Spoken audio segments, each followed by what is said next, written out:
Thank you for bearing with me. Sorry I'm a little late. I was trying to figure out where my overlay went after we played Baldur's Gate last week. I seem to have misplaced my my my by myself overlay.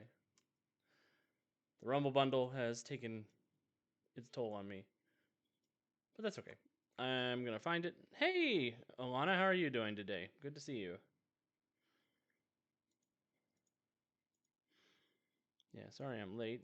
We're gonna be doing some adventure design for Titan City tonight before we jump into our regularly scheduled office hours programming. So bear with me while I get everything situated.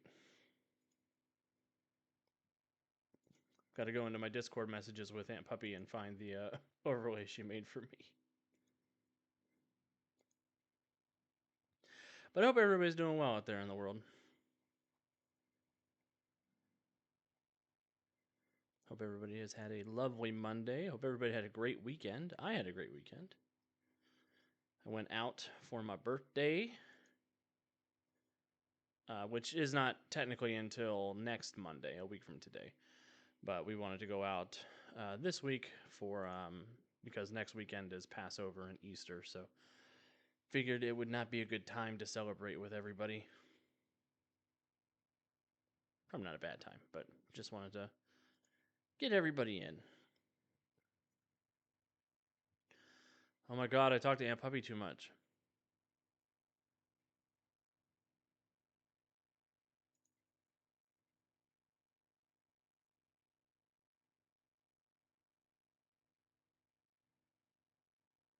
Also, sorry, I can't read chat while I'm looking through my Discord.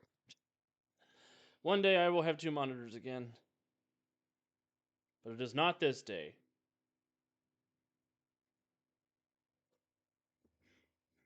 But I've got chat on my phone. Make sure I'm not making noise.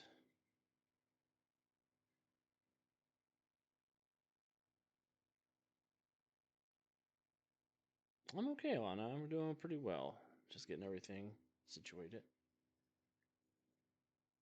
Sorry I missed last week. I got 2 hours of sleep the night before because of deadline day, and I needed some sleep. But well rested today.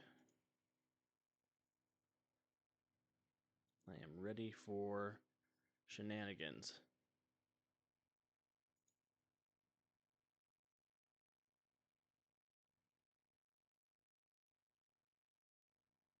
We gotta be getting close. Gotta be getting close.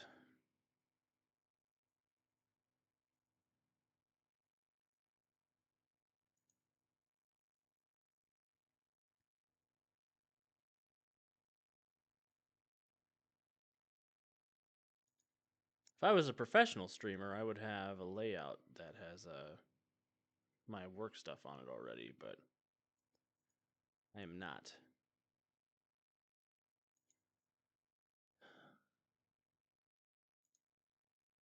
USP, BG, Alex face. Then I gotta open Photoshop and I gotta take the white out. Hello, Desmond. It's a good line. I like Hello Heroes. It's a great line. How'd it feel trying it on?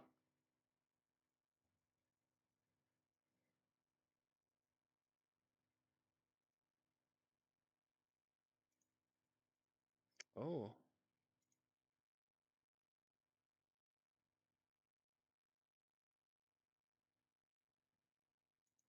Did I put it in Freedomly Dark? Was that... Is that why I can't find it? I put it somewhere that made sense? No, I didn't. We're good. Okay. It's just gone. I don't know where it went.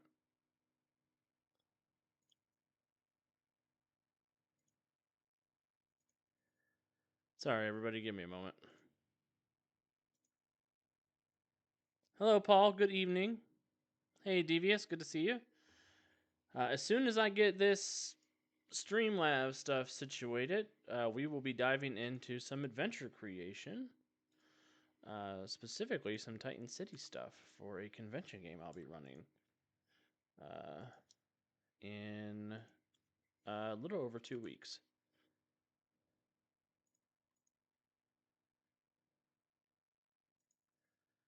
And I might have one other office thing I need to do, but we'll see about that. Alex overlay. So the next time I need this, I should be able to find it. Save. Beautiful. Beautiful, beautiful, beautiful. It is probably in a remote location. Paul, you're probably right about that. He put it in a safe place. Not a known place or an easily remembered place, but it's safe at least. Yes, it is safe. At the very least, I will keep it safe. All right, there we go. Are you already wearing the data you're searching for? I'm always wearing the data I'm searching for. That's my problem. But I move my face and cut my face a little bit. Oh god, I'm cutting my face. Watch out. Ah! Ah, my face. Okay, I'm in my little window. I'm safe again. And I am wearing a little USP logo on my shirt today, so they'll never say I'm bad at branding except for all the times I'm bad at branding.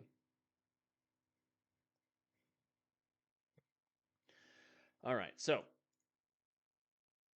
one last window capture. New source. We're working on a very cool adventure tonight, if I do say so myself. Oh, don't mind me, just let me cut out my weekly to-do list there. Granted, I am biased, but I do think this is a pretty cool adventure. I'm going to zoom in so everybody can see. I just got to get the window right first.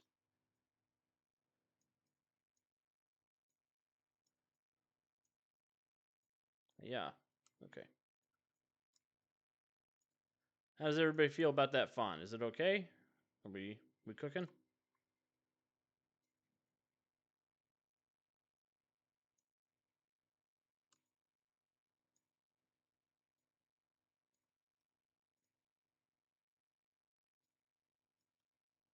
Is it big enough for everybody to read at home? That's the only thing I need to know.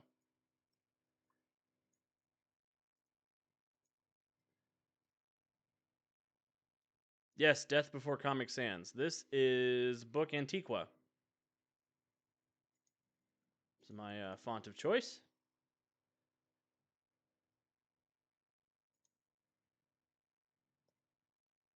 I'm glad the font is inoffensive. I'm wondering if it's large enough for you to read.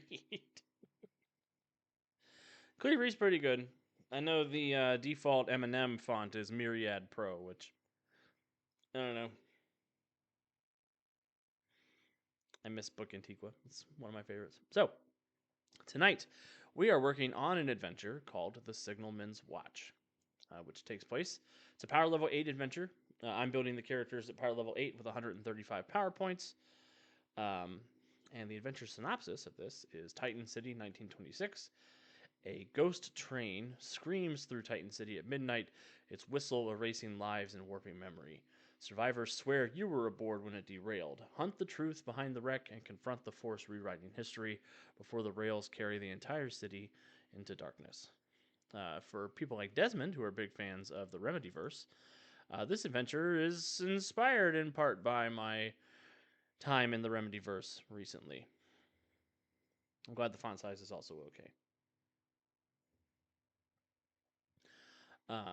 I presented the players with a list of 10 pre-generated characters for them to play.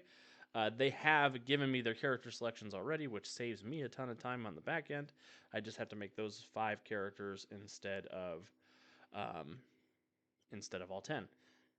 Which I should say I've previously made the other characters, most of them.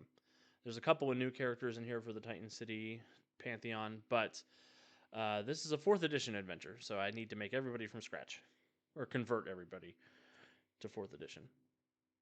I've got my list of pre-gens. They're all power level 8, 135 power points, Titan City heroes drawn from Club Tartarus, the DMA, and the Unconventionals. Here are a couple of custom complications tailored for this scenario for each one. I do not have the art for all the characters. No, not yet. I have art for a couple of them because they've existed previously in the canon, but not yet, unfortunately. If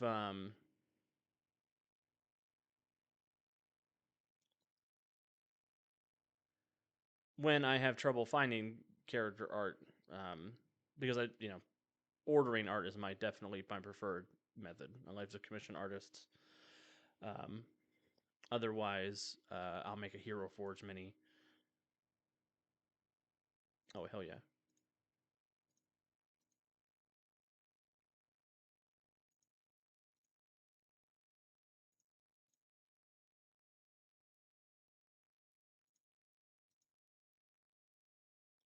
Holy shit! I have sketches I could share with people.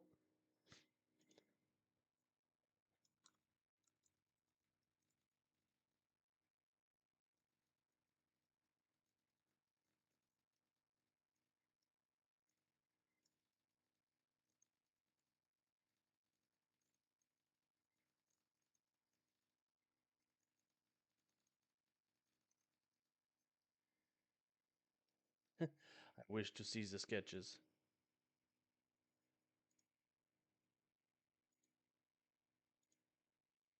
So this is a person Devious turned me on to, and yeah, it was a good choice, Devious.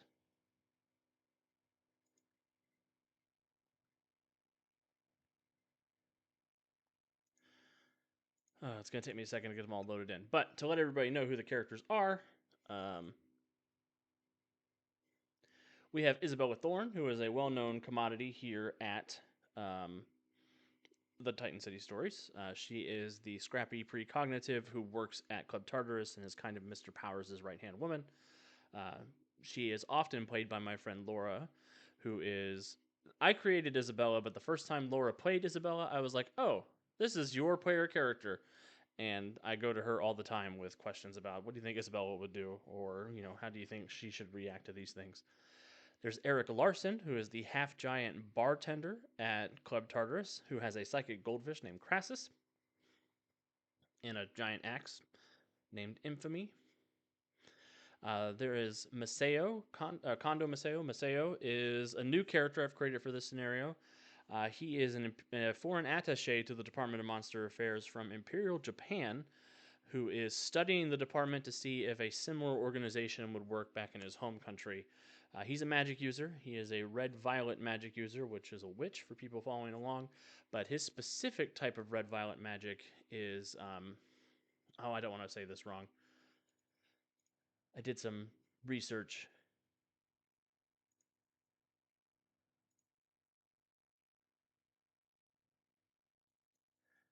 Is an Imperial Japanese attaché to the Department of Monster Affairs studying the agency to create a similar organization in his home country. Maseo is a red-violet magic user called a Rei Kenchikuka, a spirit architect who specializes in studying magical locations from ley lines to haunted houses to magically saturated battlefields. He can move earth and stone with his mind, quote unquote, speak with buildings, and recreate past events for others to see. He's really cool. There is the Gray Falcon, who is the Maltese Falcon of the Titan City universe. Most of the time, he is a stone statue of a bird that sits on another hero's mantelpiece. But when he's activated, he turns into a big pissed off bird guy who punches people and is great. I love the Gray Falcon. And then the other player is playing Nightlark, the Nightlark, who is the Gray Falcon's quote unquote owner. The Nightlark is kind of like Tomb Raider. She comes from a wealthy British family, but she abandoned her wealth in order to globetrot across the world, finding treasures and keeping them out of the hands of dangerous people. She's got a few magical artifacts that she uses to supplement her daring do, but she's kind of a street level superhero with some magical tricks.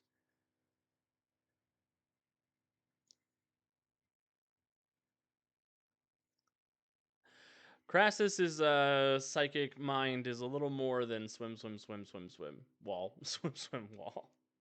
Crassus is powered by vengeance. And he talks like this. I love Crassus so much. let's find those images and put them up on screen. Screen.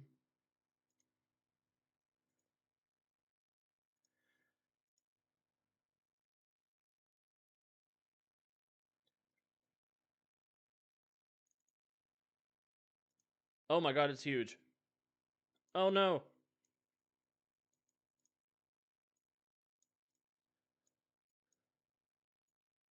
That's how you know it's a high-res picture.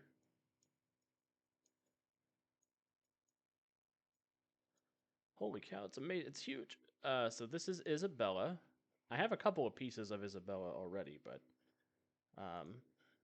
we wanted something that was in line with the other ones. I love this outfit that we found for her. Um, yeah, she's badass. I love her.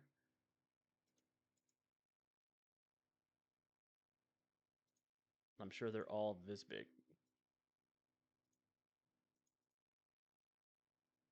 There's Eric. And these are just the sketches for me to give feedback on about the direction that we're going in. And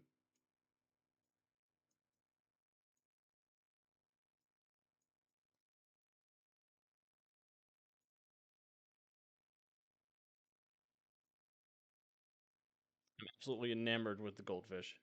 I'm so glad that I said put the goldfish in the picture. Um,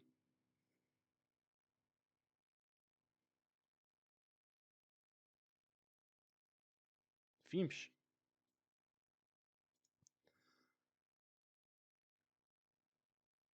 Yeah, I love to. Yeah, it's so good.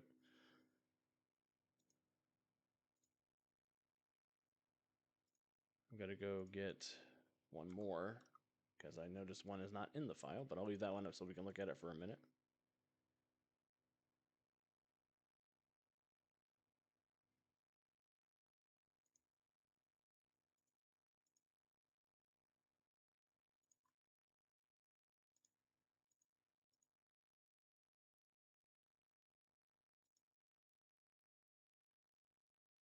Oh, duh, I have to extract.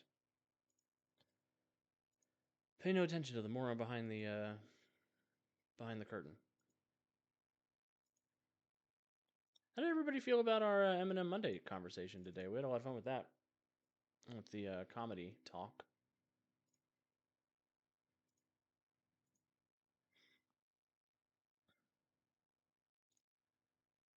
That's too bad. Unfortunately, Steve couldn't be there, but we had a good time. We got Maseo.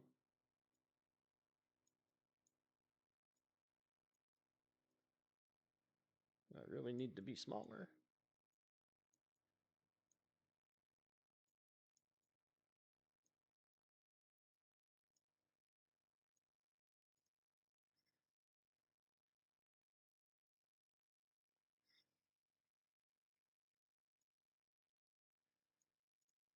And I'll put the Nightlark up here.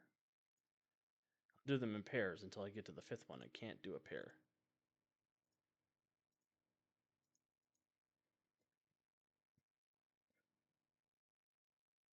Yeah, it is a little Star Wars vibes. I can see that.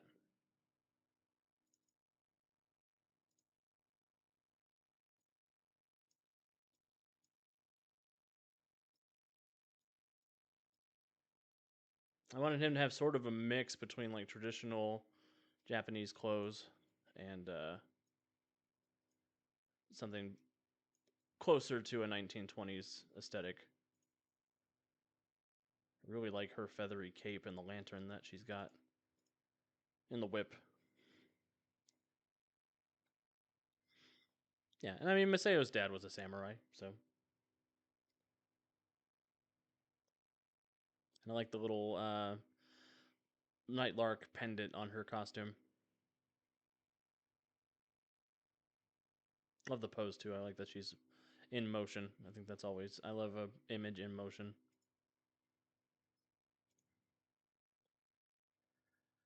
It's just one of the things that I love most about creating Titan City content is seeing art and seeing new interpretations of the things that I write about when other people get their hands on it.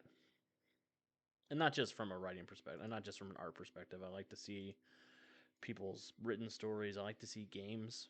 Deuce has written a couple of really amazing Titan City scenarios that I would not have written. So, and it's weird going to my own setting and being like, I don't know what's going to happen today. I need you all to brace yourselves for how cool the Gray Falcon is, though. Is everybody braced? Everybody ready?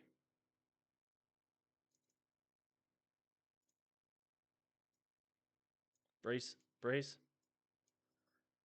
Keep her steady. Hear me, baby. Hold together. I think Pole in particular is gonna like this.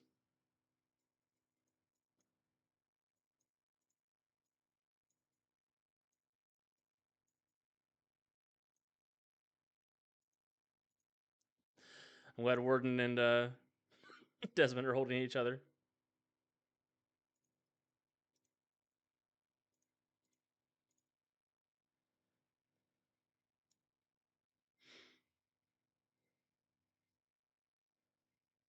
Yeah, I think he's cool. I think he's cool as hell. And just picture him made of marble.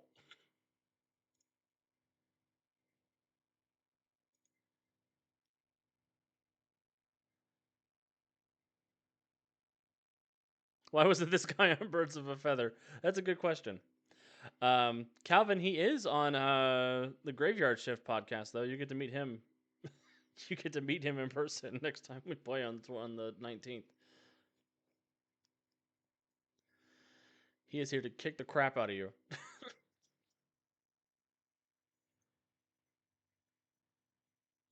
Oh yeah, that's right. We're at that point, but everybody else has like 3 episodes to catch up on. My bad, my bad. Sorry, that is a spoiler. That's what Calvin's here for, to keep me honest. Teasers. Yes, teasers, not spoilers. I didn't say how he was going to kick the crap out of you, just that he would.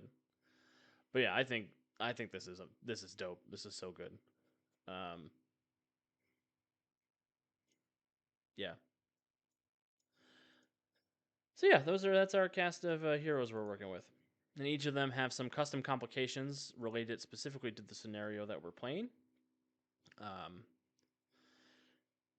Isabella, as a precog, she has shattered premonitions during this scenario, where the phantom train keeps tangling Isabella's gift. She receives sudden flashes of the future, but they're fragmented, contradictory, or tied to timelines that may never come to pass. Sometimes her visions reveal vital truths, sometimes they only deepen the mystery. So usually Isabella is a very reliable precog. Um, Heroes Inc. PR team comes in with the save. That's right, Oblivion. Better watch out, you're going to get a promotion. She's also got Mr. Powers' confidence. Mr. Powers trusted Isabel enough to put her on this case, and the trust comes with pressure. If she makes the wrong call, misses an omen, or lets the crisis worsen, Mr. Powers will take it personally.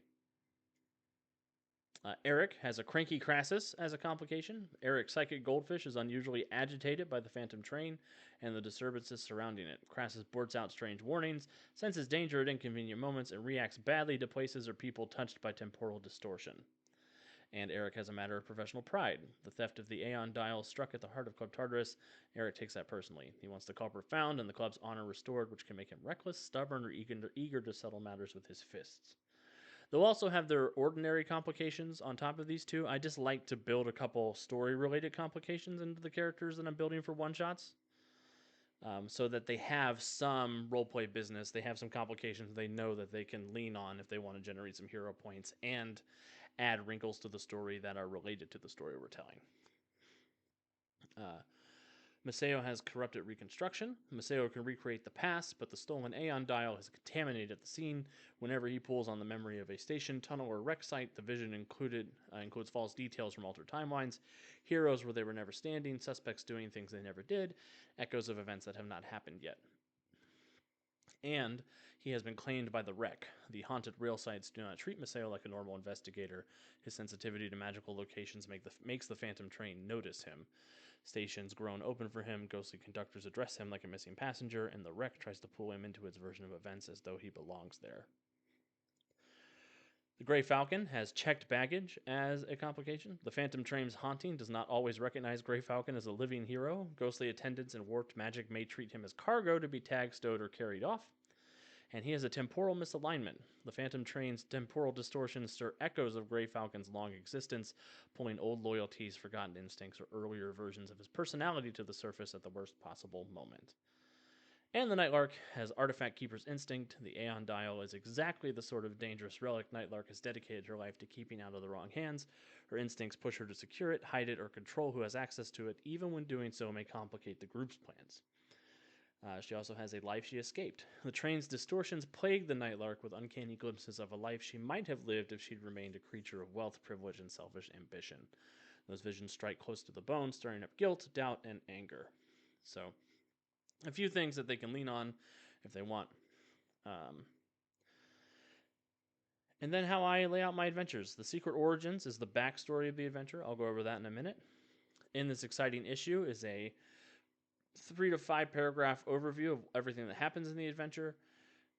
Involving the heroes and problem powers is something that this adventure feels strong enough to me that I might try to send it to Steve as a potentially publishable adventure.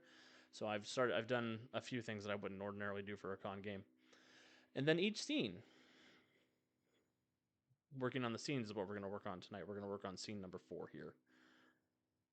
In case there are people who wind up playing this scenario, because I think people would like it. There's an epilogue at the end where I talk about just sort of the final denouement for the scene, anything that is wrapped up. Rewards the heroes might get, continuing the adventure, which is some adventure hooks to keep people going on. And then the cast section, which will just be where I'll put the stat blocks and backstories of the villains I'm using. Yeah, I also love a ghost train. I think you'll dig this adventure, Paul. Paul, did you see the Grey Falcon? Because I think you would like him. I don't know if you missed him or not.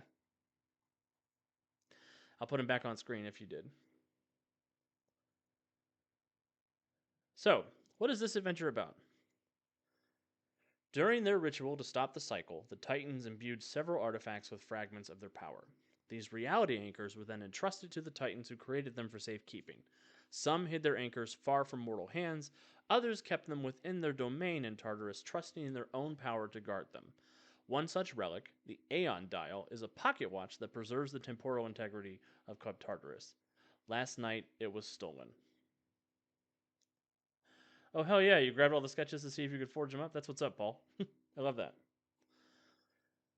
The thief was Clyde Hughes, a former railway signalman recruited by the mysterious Erebus Redgrave, a figure newly arrived in Titan City and already moving against Cronus, his greatest enemy. 3 years ago, Clyde missed a stop signal, causing a catastrophic collision on a bridge over Lake Ohanzi. 24 passengers died, including Clyde's wife and young son. Branded negligent, dismissed from the railway, and sent to prison, Clyde was left with nothing but grief and regret. Erebus offered him something impossible, a second chance. Clyde could never have breached Club Tartarus on his own, but Erebus used his reality-writing power to script him past the club's wards and into the Aeon Dial's vault as though he had always belonged there. Erebus told Clyde that the Aeon Dial could rewind time and let him undo the worst moment of his life, which was only half true. Such changes require careful shaping and immense magical power, neither of which Clyde possesses. When he activated the watch, he tore open a temporal anomaly instead. The doomed train now exists as a phantom echo, cutting through the present like a blade. Everything it touches is torn from the space-time continuum and dragged into Clyde's repeating attempt to avert the crash. This catastrophe is no accident. Redgrave intends to use it to draw specific people into the anomaly, either to recruit them in his hunt for the remaining reality anchors or to remove them from play entirely. To ensure the right figures are drawn in, he instructed Clyde to leave one of his enchanted manuscript pages in the Aeon Dial's vault at Club Tartarus. The page names the player characters as the only ones who can end the loop.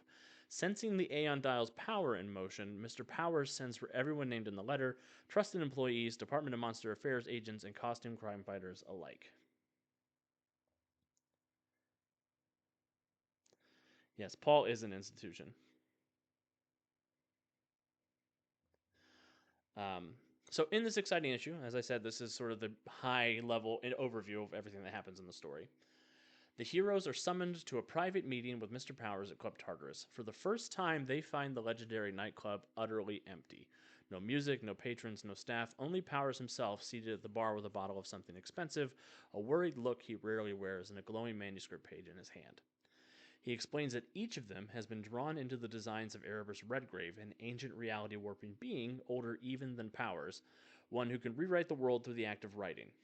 Redgrave has orchestrated the theft of the Aeon Dial, the artifact that stabilizes Club Tartarus in time and space. Without it, Powers fears the club cannot remain safely anchored to the mortal world for long. He believes the missing watch is tied to the Phantom train that has been appearing across Titan City in recent nights and urges the heroes to begin their investigation there.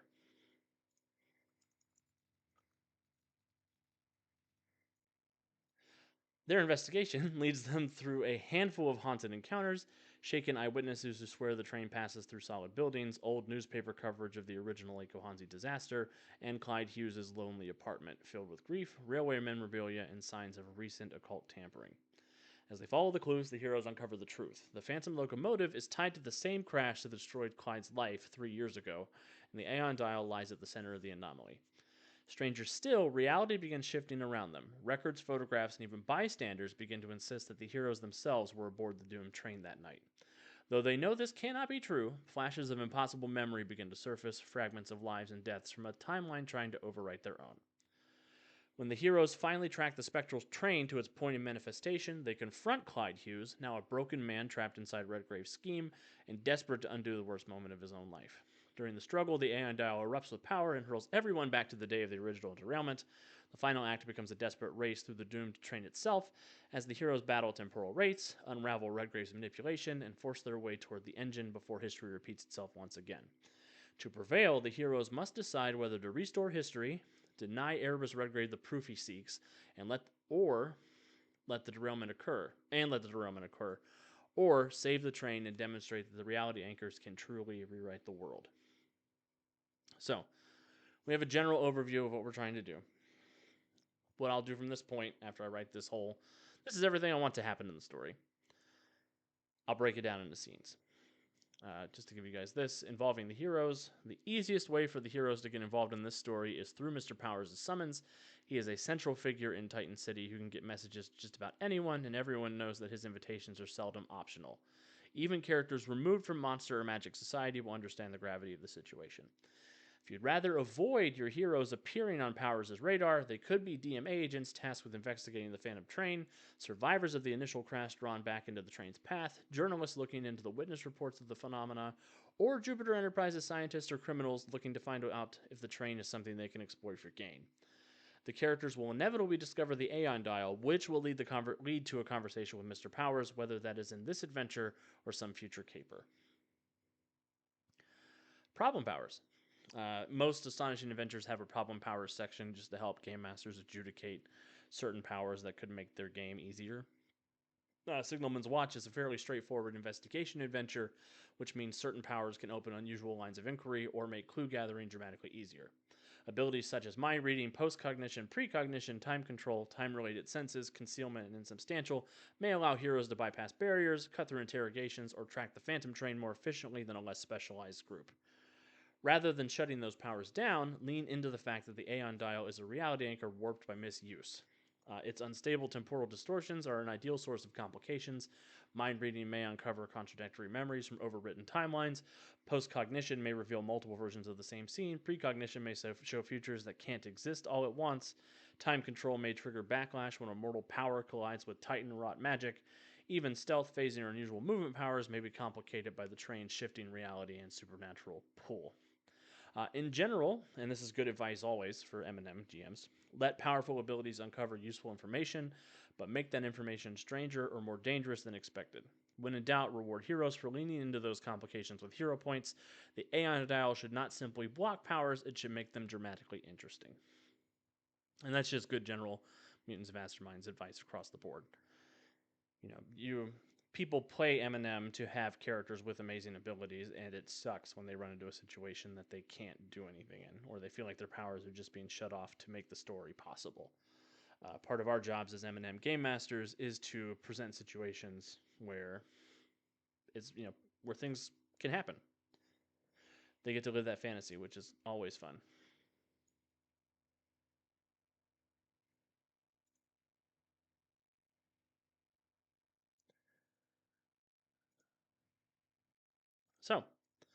I've got scene one, which, as I mentioned, was the role playing scene for the last call. That's basically Mr. Powers. They meet with Mr. Powers to discuss the theft of the Aeon Dial and the stakes of the story. An investigation scene. Scene two here is going to be the massive meat of the adventure. Uh, and I suspect most of the game's time will take place in this adventure, in this scene. The hero's investigation leads them through a handful of haunted encounters, shaken eyewitnesses who swear the train passes through solid buildings, old newspaper coverage of the disaster, and a destroyed train station still suffused with the temporal energy of the phantom train. Eventually, the heroes will find Clyde Hughes' apartment, which is detailed in scene number 4, the scene that we're going to be working on. This scene is ideal for splitting the party, basically presenting all of these different locations for the group to go investigate. I only have 5 players, I only have 5 characters for this event, so it's less likely we'll have a major split, but a lot of M&M parties do split up in their stories. Something I really like about the game.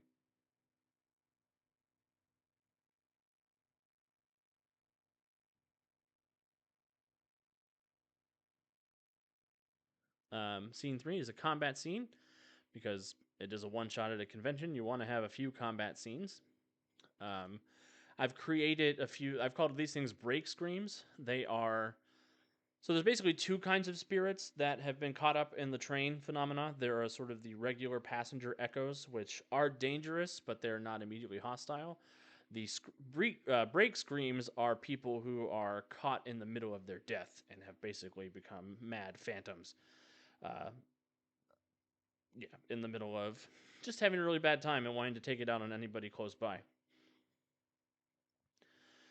And then scene 4 is the role playing scene we'll talk about. It's called editorial intent. I'll go over that in a minute. Scene 5, mind the gap. The heroes arrive at the Phantom train station to find Clyde beginning the next loop of the train's passing.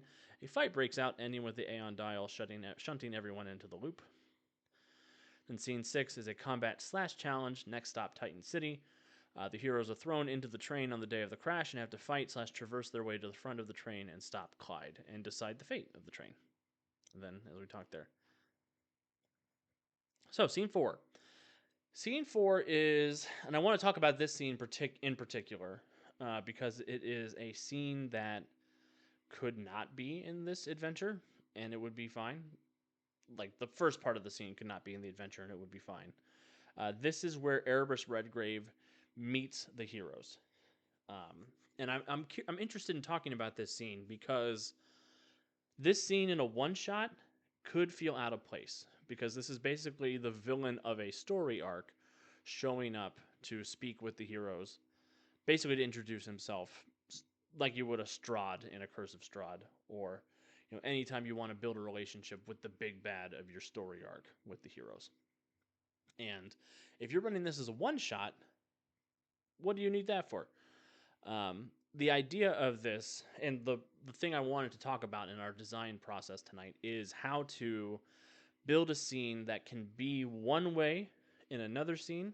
How a scene can be one way in one type of adventure, like if this was the first scenario in a longer campaign, versus in a one shot. And where you sort of decide, do I cut this?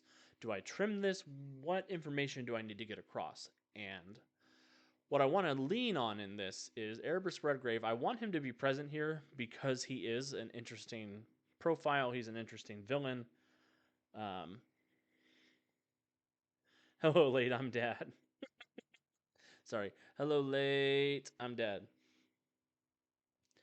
Doc Void, you missed the good art, but I'll airdrop it to you real quick because you're gonna freak out. And by airdrop, I mean I'll send it to you over on Discord because I don't have an airdrop. I'm not an iPhone person.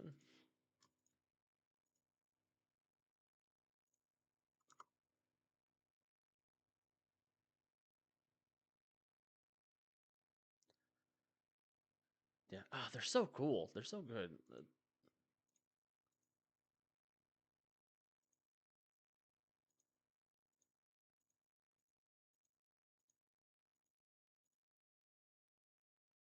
So good. So good.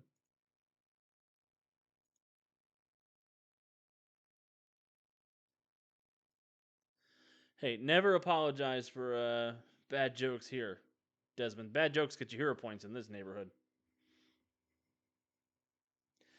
So yeah, let's talk about scene 4. It's a role playing scene, so that's also something that it's something that's a little harder to write out as opposed to a combat scene or a challenge scene. Um, yeah, Desmond, it's tough that you always have so many, and soon they will become metal projectiles. I'm not looking forward to that day because I'm gonna have to duck behind my screen when people chuck them at my head. Um, anyway, so a role playing scene is a little harder to spell out mechanically. You know, it's you sit down, and you're like, what information do I want to get across in this scene, and how are my players going to engage with it? Because you never know when players are going to take the bite for a good role playing scene. They might not let your villain monologue at all, and honestly, monologue at your own risk. To be honest, um, but this isn't a monologue. This is an invitation from Erebus. Basically, the way that I'm making this scene worthwhile in a one shot or in the campaign sense is that Erebus is going to reframe the conflict. He's going to introduce the elements of Clyde's backstory that move Clyde from mastermind, quote unquote, into a sympathetic villain. Uh, he's going to give some of that backstory, and then he's going to make an offer to the heroes that can reframe their view of the conflict, give them other leads to follow up on, and provide a couple of different ways for the scenario to end that I think earns the place of Erebus showing up here. And we'll talk about that. So, scene 4, role playing scene, editorial intent. At some point during scene 2, Erebus Redgrave interrupts the hero's investigation to introduce himself. He's been keeping a close watch on the investigation and wants to take the opportunity to frame the stakes of this story, as well as take a measure of the heroes themselves. His preference is to make a dramatic entrance at Clyde's apartment or at the destroyed train station in scene 2, but this conversation can happen at any dramatic point the Game Master deems appropriate. This adventure assumes that Erebus appears at Clyde's apartment. Modify the read aloud text as you'd like. And then we can talk about I'll just read the read aloud text because I like it. The overpowering smell of cheap booze and sweat permeates the tenement hallway as you approach the door to Clyde Hughes' apartment. It is unlocked, the door hanging slightly ajar. Dim light from the hall's naked bulb spills into the room beyond, revealing only a sliver of the disaster inside. The apartment's devoid of furniture save for a small round table by the window and a single wooden chair. The walls are plastered in cigarette-stained newspaper clippings, ticket stubs, and stolen train signals. A moth-eaten blanket lies on the corner beside several discarded cans of rotting, half-eaten food. Then something shifts. A line of handwritten ink begins to glow faintly across one of the clippings on the wall, and from somewhere inside the room comes the scratching sound of a pen on paper. The sound grows faster and sharper until suddenly there is a man seated at the table, calmly scribbling on a roll of parchment as though he'd been there all along. He has angular features, scarlet-lensed sunglasses, and a crimson frock coat cut in the style of another age.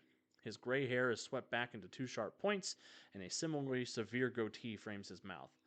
The man sets down his quill and rises to greet you. I'd hoped we might have the chance to talk. My name is Erebus Redgrave, and it is a pleasure to make your acquaintance.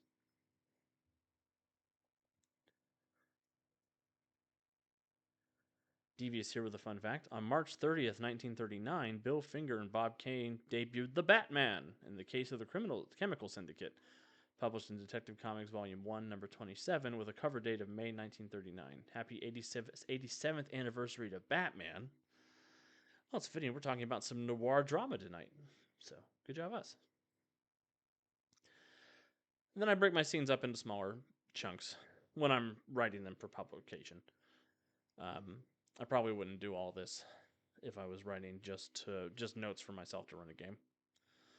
And this is where I've sort of gotten into the outline portion where we're going to start typing and start working our way through. We have letters to the editor. Erebus Redgrave has chosen this moment as the best possible place to meet the heroes for the first time. It's not a coincidence he's revealed himself in the lonely remains of Clyde's life. He's hoping that he can frame himself as Clyde's savior and to tempt the heroes with similar opportunities to undo the misery in their own lives. To that end, he does try to strike a sympathetic figure. Erebus is not a monologuing mastermind. He's someone with an offer who wants to see what the heroes might do with it. And that's now we're getting into what do we write for a role playing scene. This line here, this paragraph here outlines his motivation, like what he wants to introduce himself to the heroes, and he wants to try to make them think that he's a sympathetic, that he and Clyde are both sympathetic figures, and he wants to make an offer to them.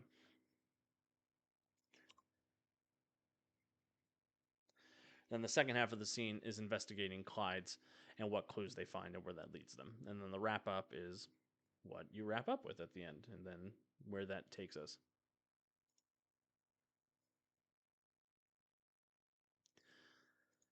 So,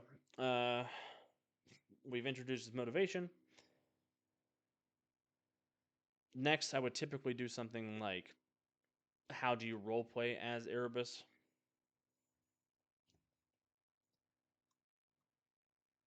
Which, honestly, I would probably put as a smaller.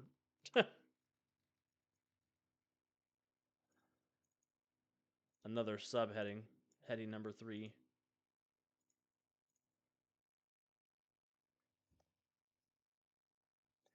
I've only recently started putting headers in my in my own adventures, so they're a lot easier to parse at the table.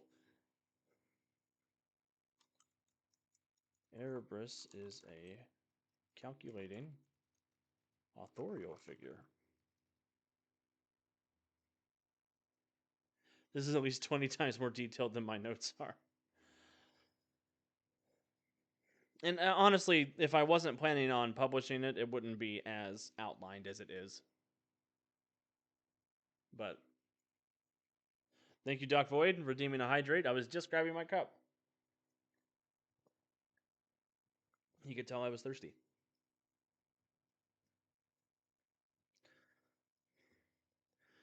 My notes are usually just 3 sentences of dialogue under a stat block, and that's totally fine. People ask about Game Master notes all the time. If your notes are enough to help you run your adventure, they're enough. Don't feel like you have to do something that feels unnatural or feels too detailed for what you need in the moment.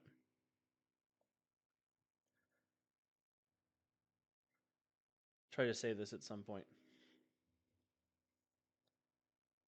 Erebus is a calculating authorial figure with a flair for the dramatic.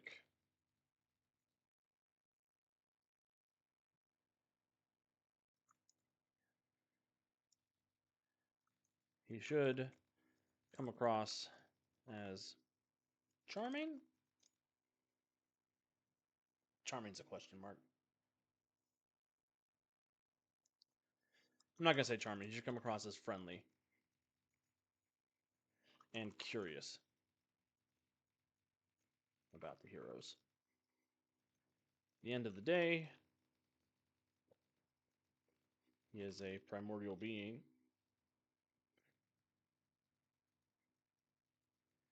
Hell-bent on the destruction of reality. But he has learned to make the most of being trapped in this world of light and things. He does derive joy from speaking with creatures. Speaking with these creatures, he considers less than himself.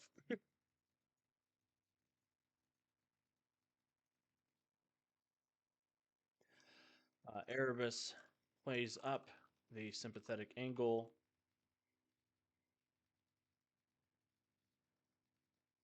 of Clyde's tragedy, lamenting that if he was just powerful enough, he could undo the accident and bring his poor wife and child back to life.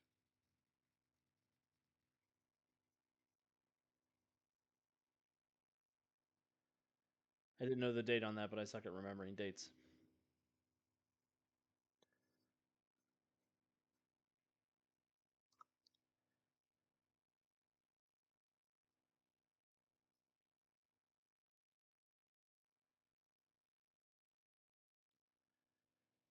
Um,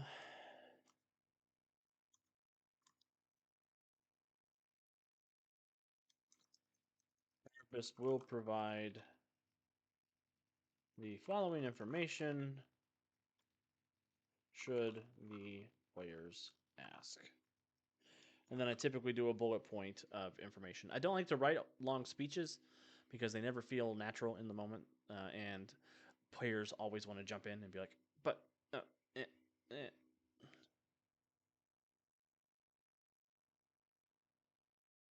Winwood Dice says, I think you might have mentioned before, but I'm getting some partial Mr. Door vibes from Erebus or just Remedyverse in general with his abilities. Yes, that influence is there.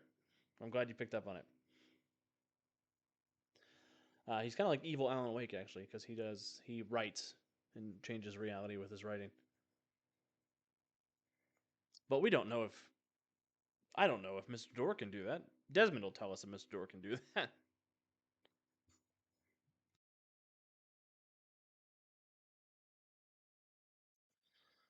All right.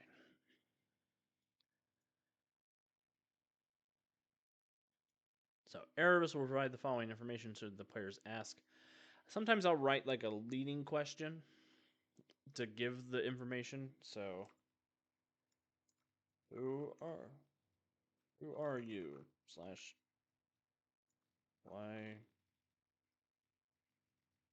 why did you write us into the story? Into your story?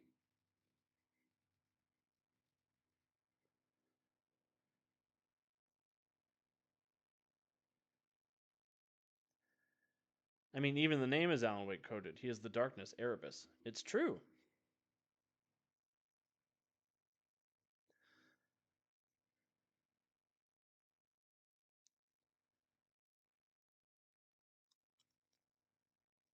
My name is Erebus.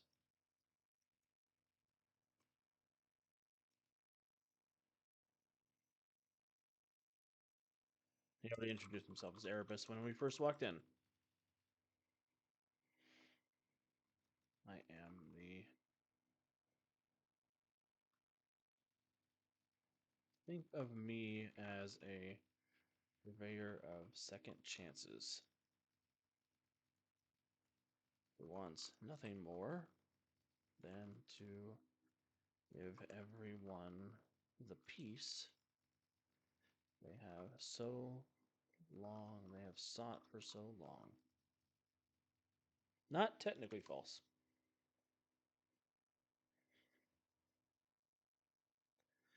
Much closer to Wake himself. I was watching a video about Supergirl, so I have David Harewood on the brain. I'm a fanciful bitch, so I would have him say something like, I am the shadow of your indecision. Ooh, that's a good line, Desmond. I might have him say that.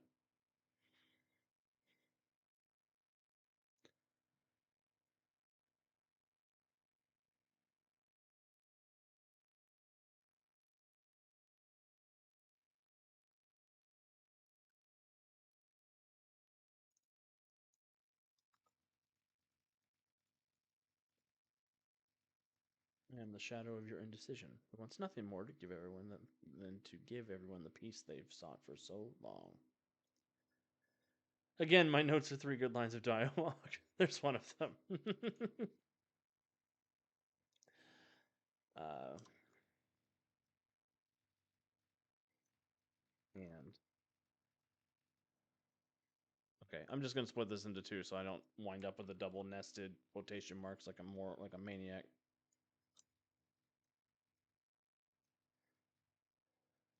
You're interesting. You're interesting.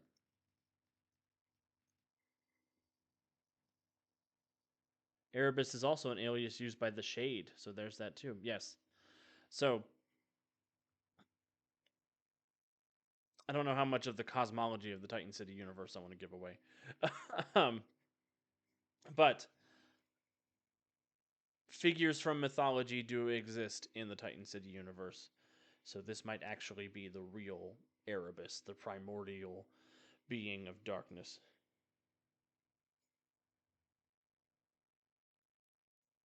At least too much. How interesting. In the world of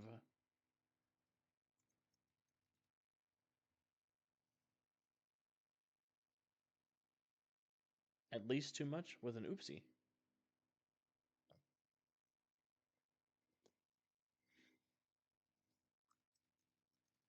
You are actually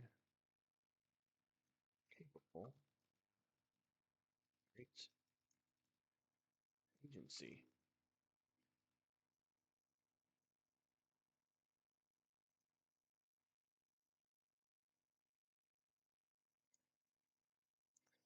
Oh no, Calvin asked me. Oh no, Michael and Chad, I'm so sorry to hear that. You got laryngitis, and my voice is squeakier than Cecil's right now. I'm so sorry to hear that, my friend. Desmond's sick too? What's going on? Poor Aunt Puppy's got bronchitis, so she's not having a good time either. I didn't get sick this weekend, but I did get hungover, which is a kind of sick. We went out for my birthday, which isn't until next Monday. But we went out this weekend because next weekend is Easter and Passover. But we went to an escape room. We did not escape. It was a fun time though. Um, then we had a nice dinner out at BJ's restaurant, BJ's Brew House, I think is what it's called. And then we went to karaoke and had ice cream cake at karaoke, which is great. Let us all three form a pact to simply stop being sick. That's what the witches and warlocks would do. I was wondering why I was having trouble reading your chats. You have to type lighter, louder. It's bronchitis for me too. I'm sorry to hear that, my friend. Hopefully everybody gets on the mend very soon.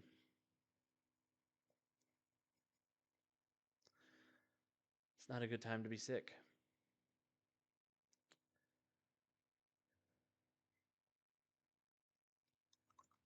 I am attracted. I don't like attracted. I want another word. I'm invested in the movement of those who can change the story.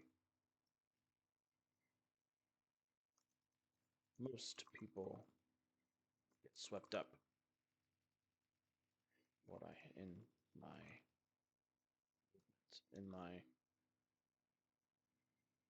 most people get swept up in the telling, but you story just flows around you. Stream that meets a boulder. I'm probably going to change that, but I'm going to put that there for right now. Devious redeemed a hydrate. You guys are gonna waterboard me to death.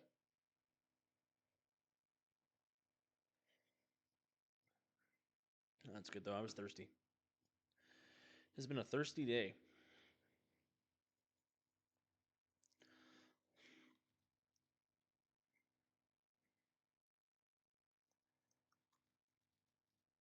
How did Clyde get the dial?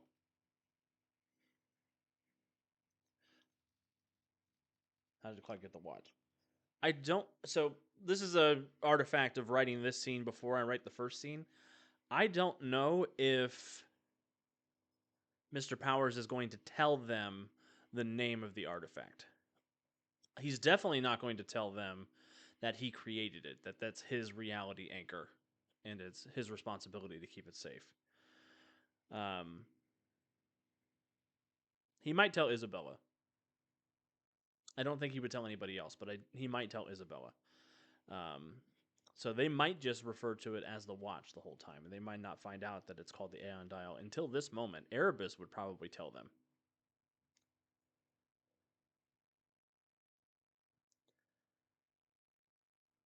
Hey, Paul, wasn't Stan's guest Aaron last week the Bee's Knees? Oh, I'll have to watch that. Stan's show is so good. I like 50 Years in the Dungeon. It's a great program.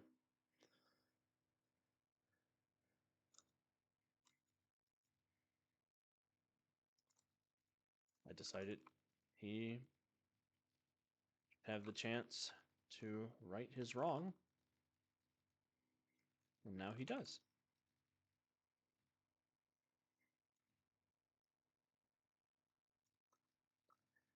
The particulars aren't overly interesting. I wrote his theft into existence and ensured it would be successful.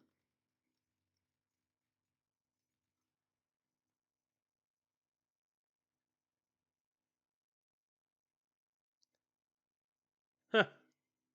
Was a humdinger of a show. Lots of old school RPG chatter. I love old school RPG chatter. It's an item from the plot empire. It's called the plot device.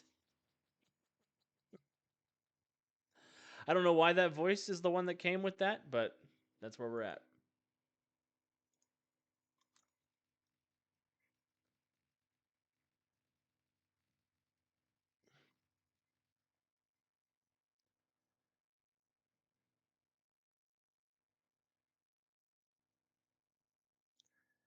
I gotta share that art on Slack too. I gotta show Steve.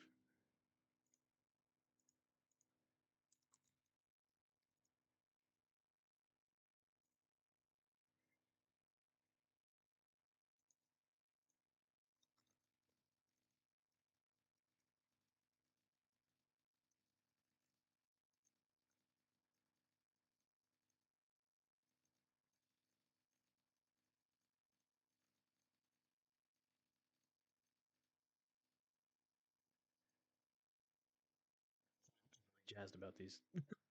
They're cool. I don't.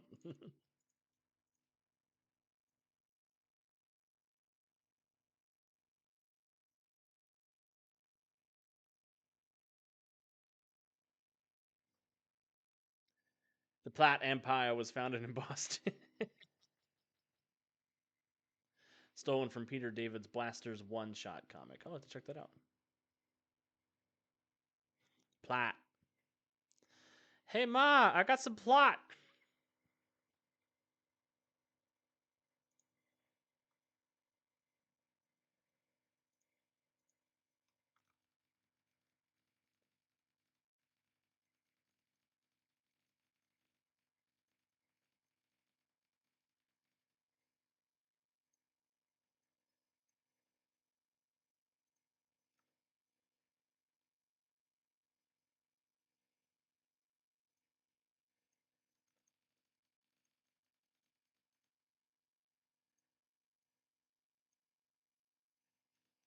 That's enough of that. We're on stream.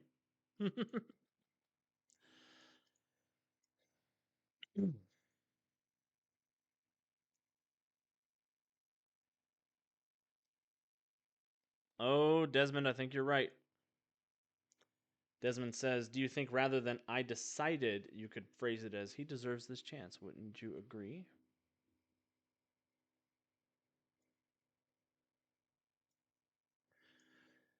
I'll put the particulars aren't overly interesting. I wrote his theft into existence and ensured it would be successful. Now he has. He deserves this chance to right his wrong. Wouldn't you agree? This is such a hard thing to make happen in a role playing game scenario. I don't know that I've ever successfully been able to get a player character to essentially agree with the villain and make a deal. I don't think I've ever been able to do that. I don't know if it's just me not being great at convincing players to do things, or if this is just player caution, or I don't know. You've managed it once.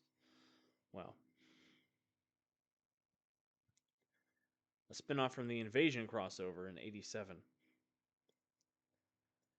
Yeah, it's tough. It's something that all like works out very well in you know traditional storytelling because the author can say this character does this, and it's something that shows up in so many comic book stories. Sometimes well, sometimes not so well. If you're Spider-Man and you sell your marriage to the devil, um, yeah.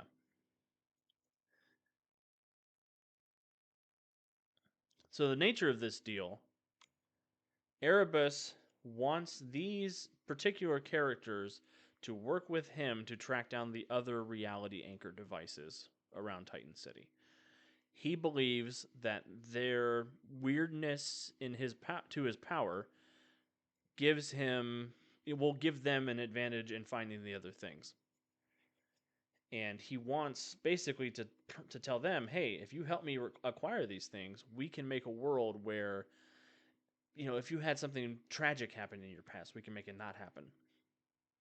We can rewrite things and we can give you a better world. We can give the people you love a better world." Um, which clearly, is not every instinct in your player character brain is like, that's the devil, they're going to screw me over.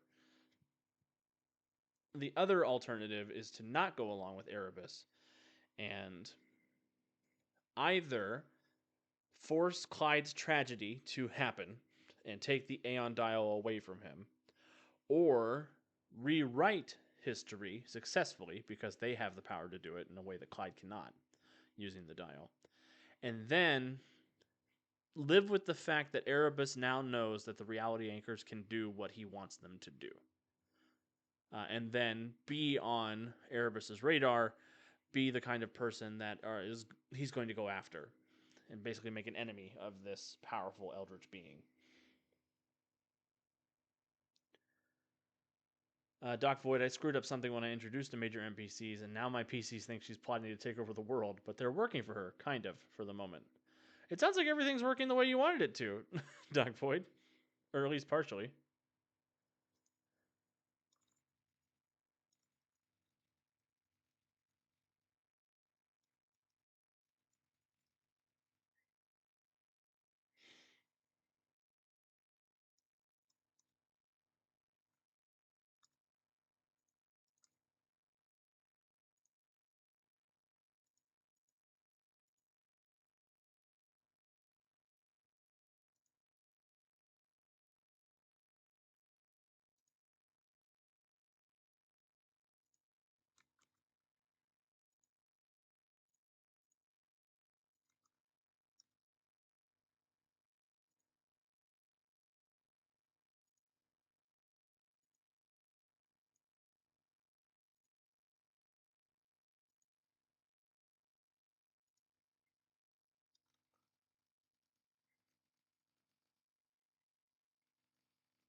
All right. What other questions are they going to have?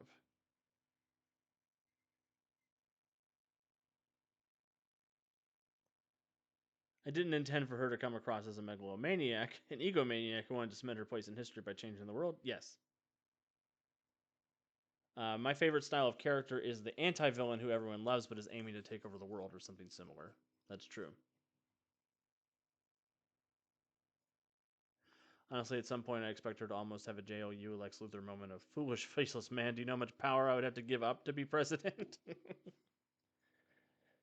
Michael in chat asks a good question. What's in it for them other than temptation? For example, can these artifacts also prevent tampering if used in a certain way? That's a good question. And that question might be out of the scope of this adventure. Um, but it is I know it's something I need to be able to answer if I want them to consider working alongside Erebus. I mean, it's an uphill battle anyway, because Erebus wrote them into the story without consulting with them in the first scene. And Mr. Powers has already said, that's a bad dude. You do not want that trouble. Yeah, Doc Void, Justice League Unlimited is a huge reason the question is one of my favorite superheroes. Specifically that version of the question, I guess.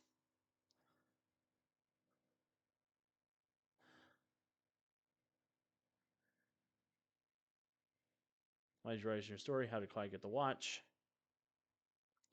What do you want?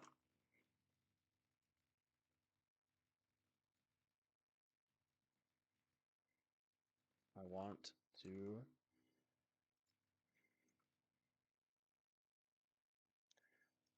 bring peace to a broken man.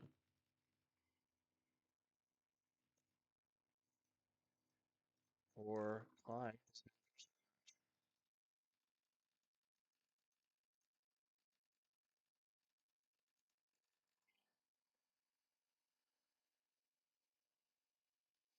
less a fan of the Steve Ditko version, and Jeffrey Combs will never not be amazing. I love Jeffrey Combs.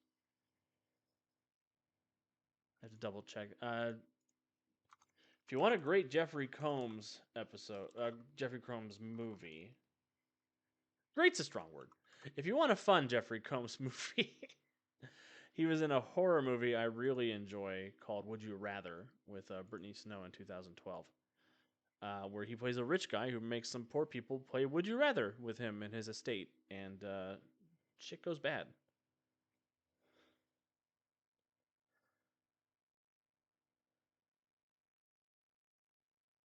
Huh. Paul Bruce Tim has this story where at first they wanted to include the question just because he'd be a good extra for crowd scenes, but then after his first appearance, every second submission from writers was a question proposal. Desmond says the villain I had this player's work with was very matter of fact and just genuinely was the best deal of a bad bunch. The PCs needed something and they were given a gift of that thing. They asked them to do a very simple job with no hostility involved. Asking the PCs to only do the passive segments that fit between a criminal scheme is the only way to do it. Like, you know they are the villain, but you have engaged in no villainy. Yeah, the name Montoya version of the character is cool too. There you go, Desmond. The alternative to working with him is worse. Yeah, I don't think we're there yet. I think I don't know.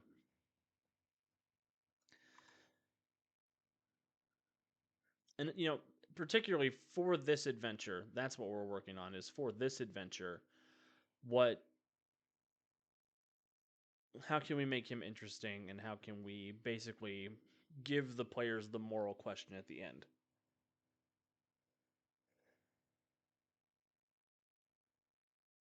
In the years since his mistake,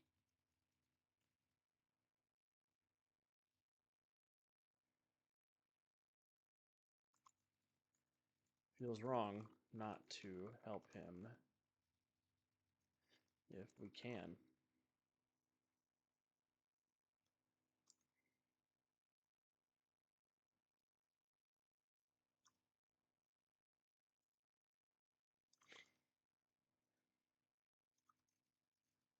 He is holding something back,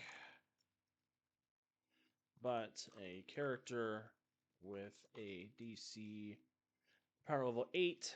We'll go with DC 18.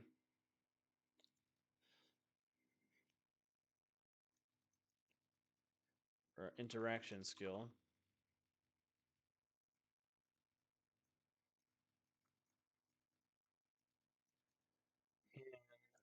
It's him to give.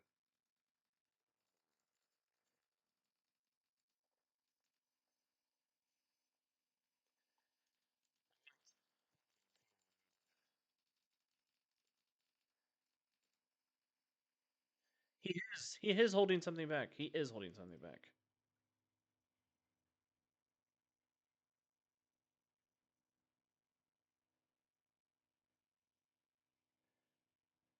Hey, can you take this out to the dumpster? You have disposed of evidence. I want to help someone, but I have a reputation to protect. Will you do it for me?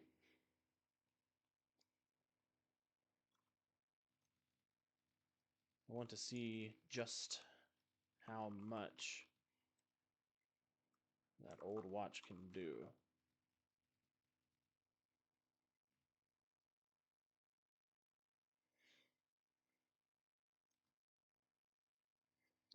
AFK for a moment, says Doc Void. I'll allow it. Just this once.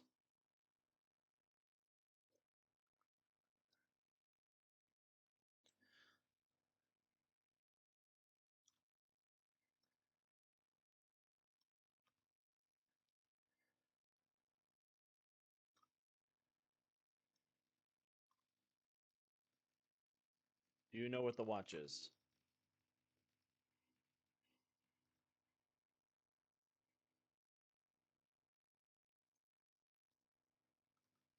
Something along the lines.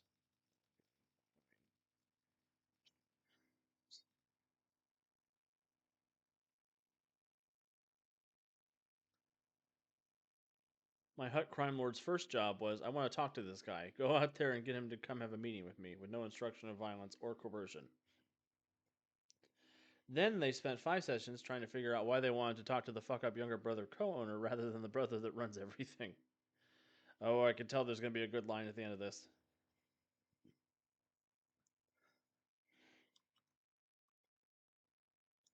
A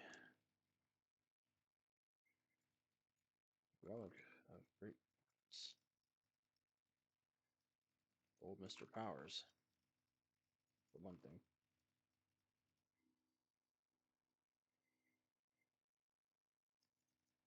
What do you know about it?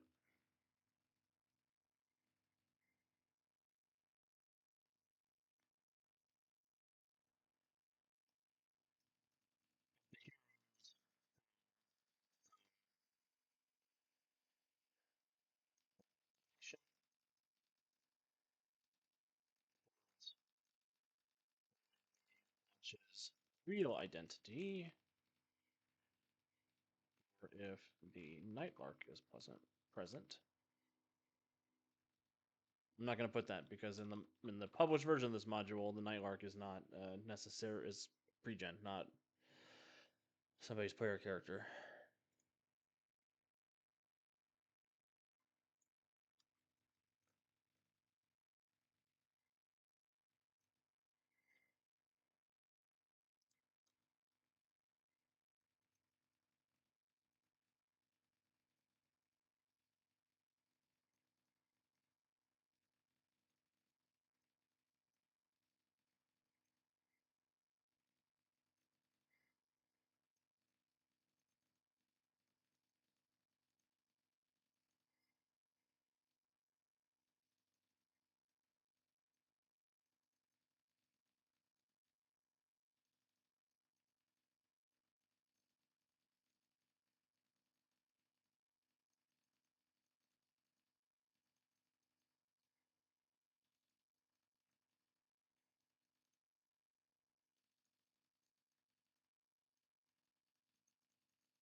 Hey, Krillin, how's it going? Yes, we are working on fleshing out a scene for an adventure I'm going to be running at a convention in a couple weeks. Working on a role playing scene. I wanted to sort of talk about how I frame my role playing scenes and how I think about role playing scenes. Um, Generally, I always start with a little bit of flavor text. Um, Introduce the scene. At some point, basically, the heroes have been hired by Mr. Powers to go find a watch that got stolen that's been causing a crazy ghost train to pass through town and scooping people up. It's bad news. But the antagonist of the adventure shows up to basically chat with the heroes, introduce himself, and offer them a deal.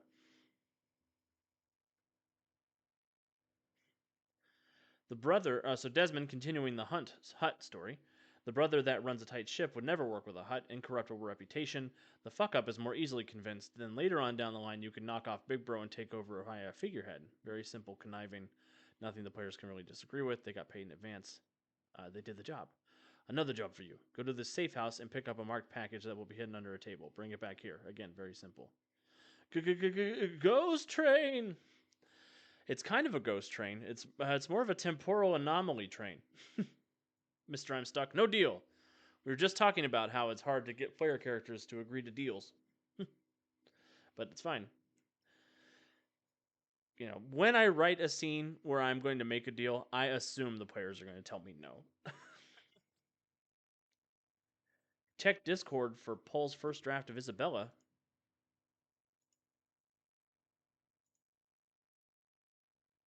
Oh, she looks so good. Yeah, she looks great.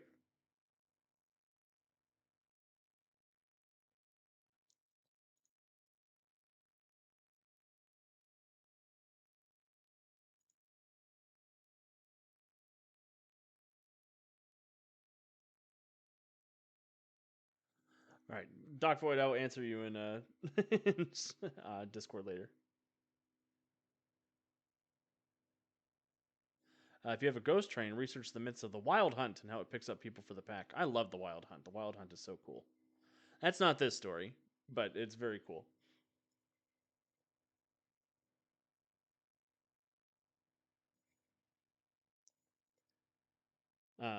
The second team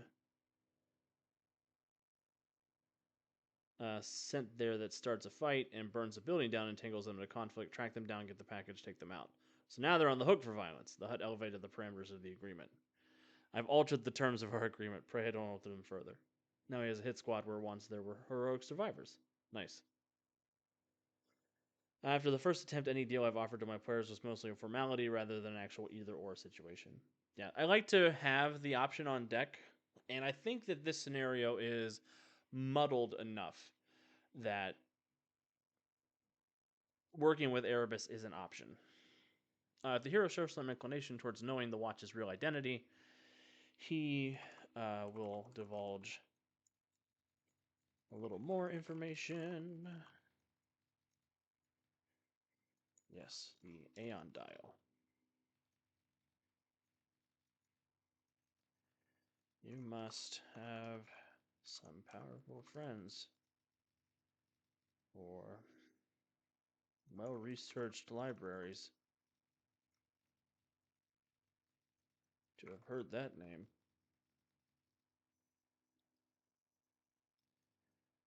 Supposedly, it is a relic from the Titanomachy.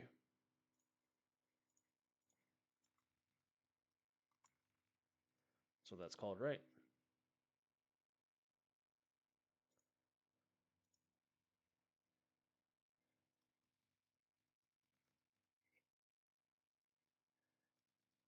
Used to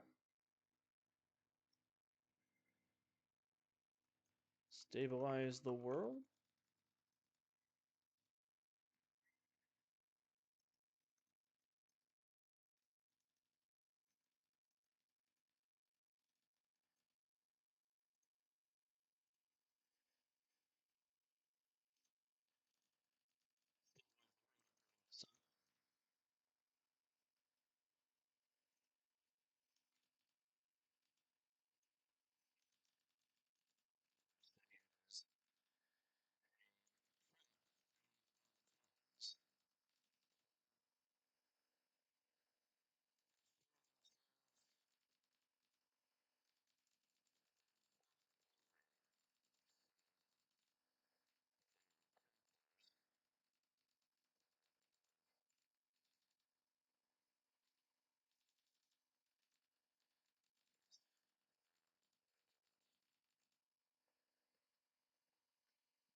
Set up. Every time I manage to get that vibe to last for more than one scene. Usually PCs just throw hands. PCs know that they can say no, and if they don't have motivation to help evil, they shut it down. You know, that's fair. That I think that is I don't want to say a sacrifice. I think it is a trade you make when you decide to tell your story in a collaborative gaming format as opposed to writing a novel or writing a screenplay. Um, you know, you make that decision to give up those sorts of plot points. Like you're missing out on a few things. You're missing out on making a deal, especially making a deal in secret that the other heroes don't know about. That one is really hard to pull off in gaming. Um, Miscommunications also something that you have to do intentionally between the parties. Like this is such a CW thing, but the like, oh, here was a miscommunication and it's going to affect our vibe for the next 3 episodes of our show until we finally talk to each other like adults. That doesn't happen unless the players all agree that it wants to happen in a role playing game.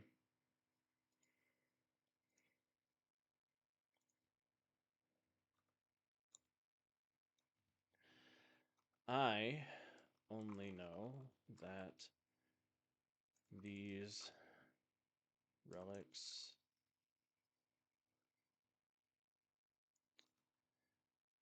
offer Mm, I don't know how much he wants to say. There's 12 of these things, 12 reality anchors, because there are 12 titans. Each one of them made their own. That's part of the empowerment of RPGs, but it's also a weakness all GMs have if they wanted that arc. Yeah. You can pull it off if the villain's goal is something the heroes want. If the terrain is a threat and the villain is offering help, which they need, they can take the help, but keep their eyes open for the betrayal. Yeah, I agree, Paul. Ultimately, Erebus here does want the heroes to find the train. He wants them to find Clyde, and he wants them to perform a ritual with the item.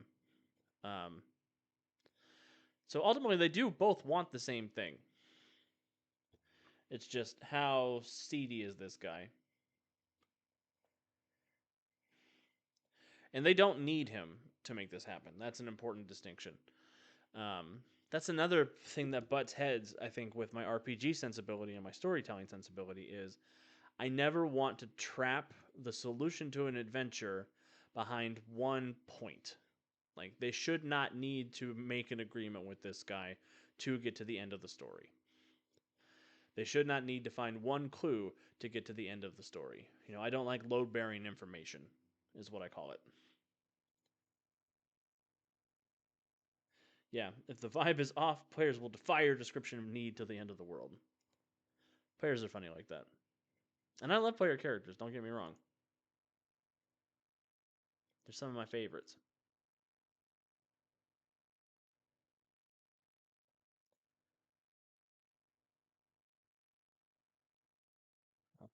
Right.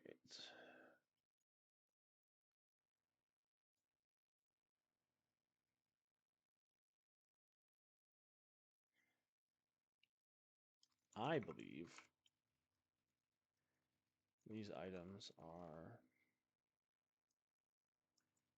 powerful opportunities for those brave enough to seize them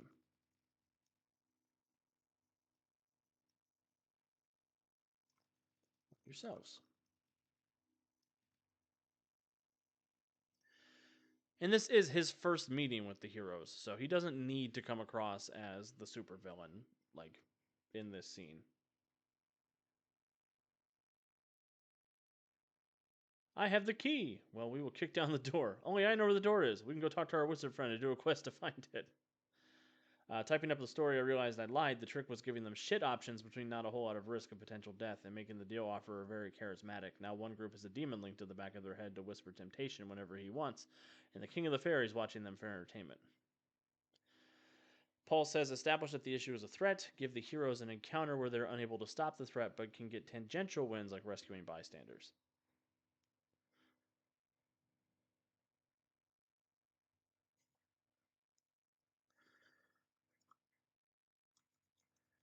Where is Clyde now?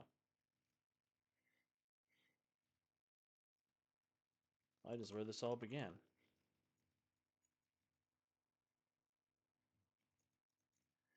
The station.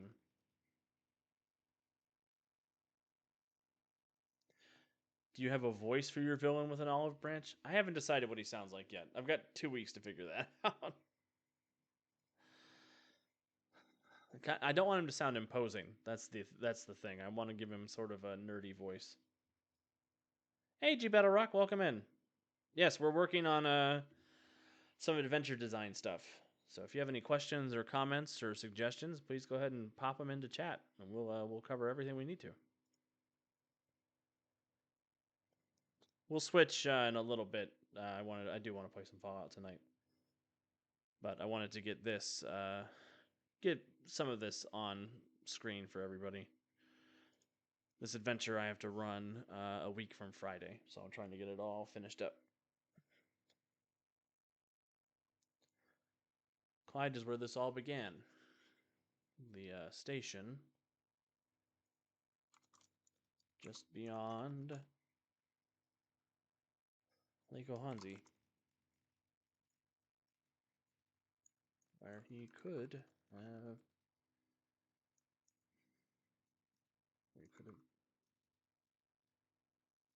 his world came crashing down with so much steel and timber. It's going down. I'm yelling timber.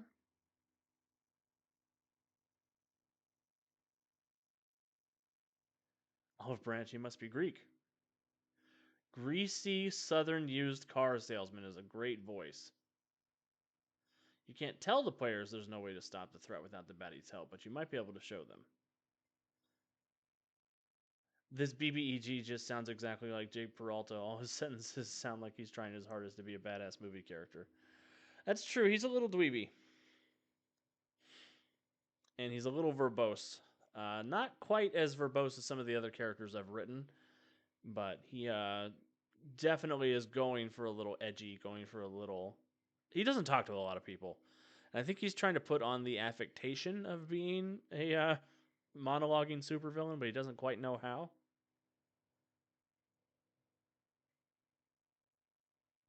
He's used to writing down all of his interactions, and having to talk to somebody that he can't control the voice of is interesting for him. He's not going to say that in this scene. Uh, that'll be for a future scene. Affable but not practiced. Honestly, practiced but not affable would probably be more like him practicing in the mirror, trying to sound as cryptic as possible.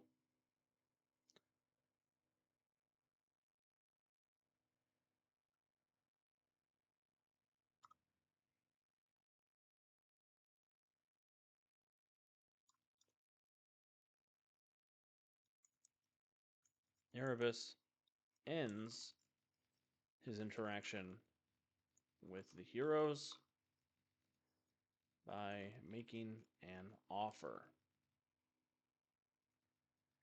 He says that they can use the watch to either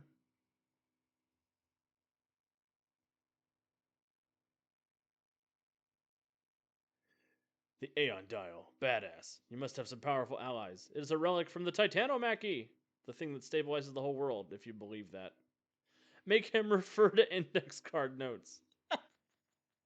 That'd be such a great role playing prop. If I had behind the GM screen, I just picked up like, 1 second.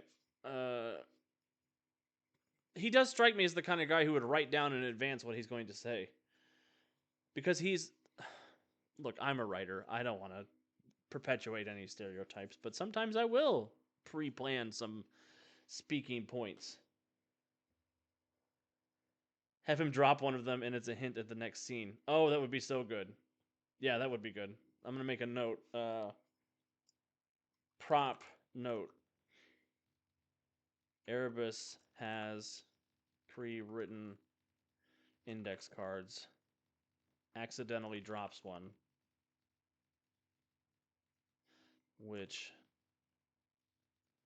leaves a clue for the next scene.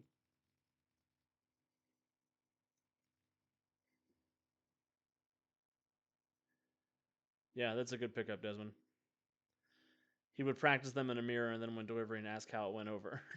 Give him the habit of toying with his cuffs, only for the heroes to notice he's got notes written on them.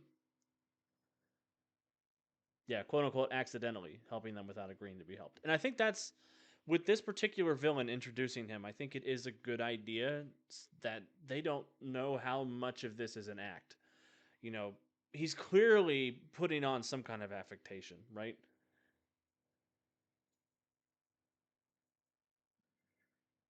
So this is a con game, but if I choose to publish this adventure, that's a great opportunity to be paid off later in a campaign. Later like a. I've been working on the idea of the reality anchors as an overarching campaign for Titan City, dealing. I called it the Phantom Manuscript, is what Erebus is writing.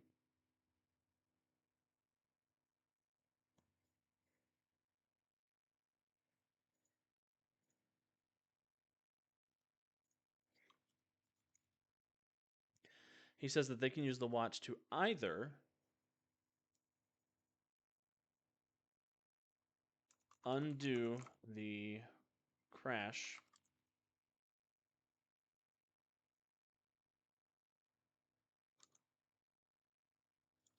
The train crash from 3 years ago.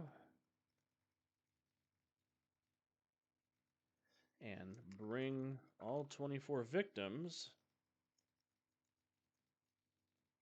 back to life, which would have unforeseeable consequences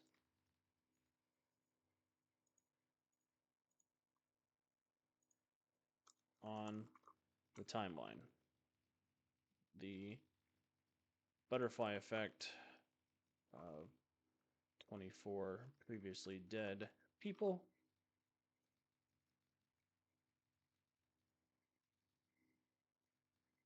would change many things in Titan City.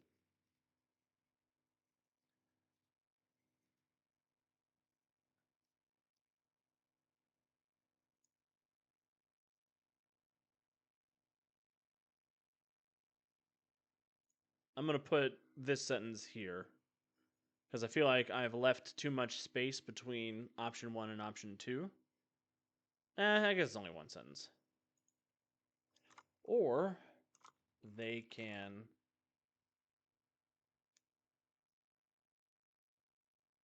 could literally throw his notes over his shoulder in a future encounter when he drops the act. My therapist said that if I write my speeches down first, it will lessen my stage fright and improve my delivery. Did it work? You guys know my GM style very too well. That's 100% a character I would play, and I would that they would be like, oh yeah, okay, that makes sense. This feels like an Alex NPC. Or they can keep, or they can stop Clyde from rewriting time and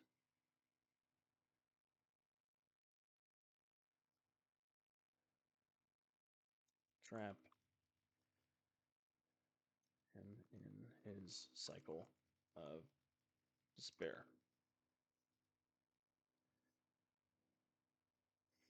I think we need a little more sauce here. Like, the choice is bring all those people back to life and screw up the city, or keep those people dead and ruin Clyde's life. I think we need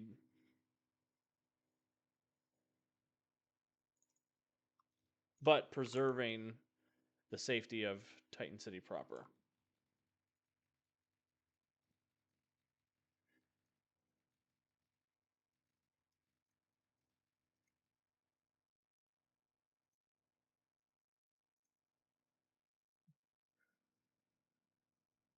Trap him in a cycle of despair, but preserve the safety of Titan City proper.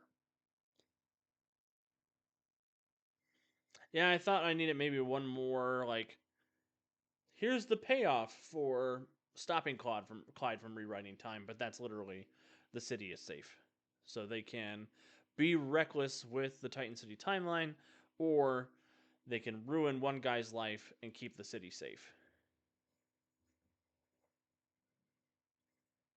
It's kind of the trolley problem, I guess. Erebus pretends not to have a preference,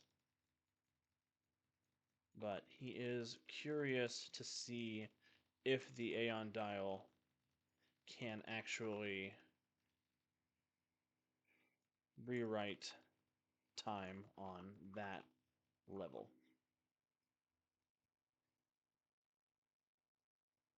Wait, did you almost just make Claude a character in your game with that slip of the tongue?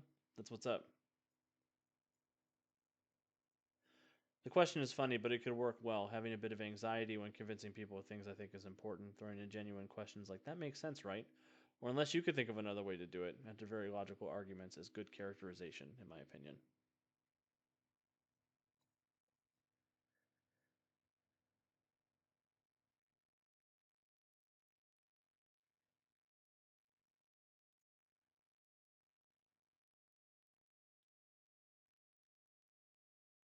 And I think that's probably the end of that part of the scene.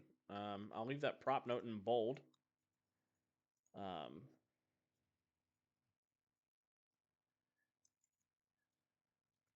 he leaves the heroes to deliberate on the matter, but emphasizes that they are on a bit of a time crunch.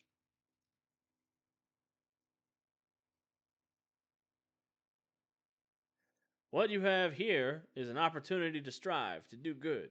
Isn't that what you are? A do gooder? I don't know why he turned Southern all of a sudden. That's just my default for NPCs when I don't know what voice I want them to have. Actually, I think it's from what we have here is failure to communicate. Shit, what movie's that from?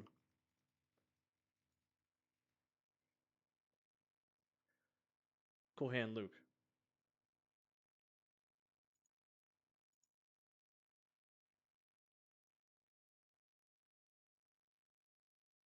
Tom Crowder yelling the news is a great default voice. Then you condemn him and them. He knows there's no other way, but you give the implication they agree with what he's saying already.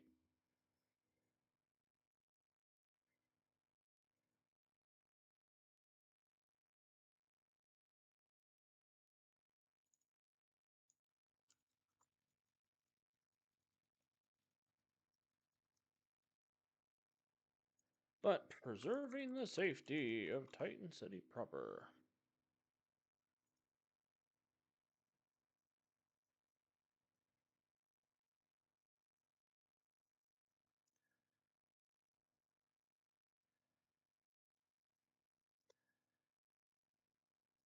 That that line from Cool Hand Luke is in a song, right?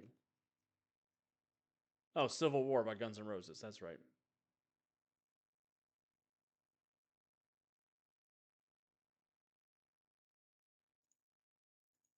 I haven't thought of that song in forever. Damn.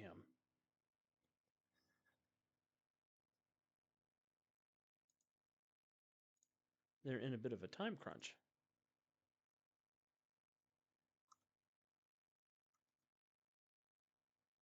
I'm not asking you to trust me. Heavens no, I wouldn't. I'm just saying you can get what you want and I can get what I want.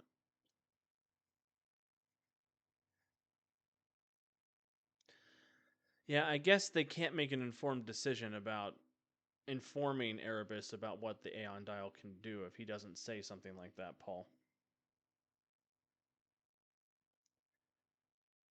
Yeah. G Battle Rock, I go to karaoke semi frequently, so I get to think about Guns N' Roses semi often. At least where I'm standing, I don't see many other better ways. I like Erebus. I think he's a good villain. It feels a little bit like patting myself on the back, but he's a good character. I, he's a fun antagonist, and I think his characterization here and the information he's providing and the choice he's offering, I think earns his place in a one shot and in a campaign scenario. Why would you put thought towards Guns N' Roses? A lot of people sing "Sweet Child of Mine" at karaoke for some dumb reason. Because most people who sing that song can't sing that octave, and they don't know how long that guitar solo is at the end. That's one of my big. So I don't want to get on a soapbox, but that's one of my biggest karaoke pet peeves is when somebody signs up for a song because they think it'll be fun, and then they don't know how long that song is. That's my number one complaint about "Friends in Low Places" by Garth Brooks. Is I think it's a bad karaoke song because everybody loves the first chorus and verse, and then they're like, "Oh shit, this song has like 5 more minutes." Damn. Now we're all just staring at you.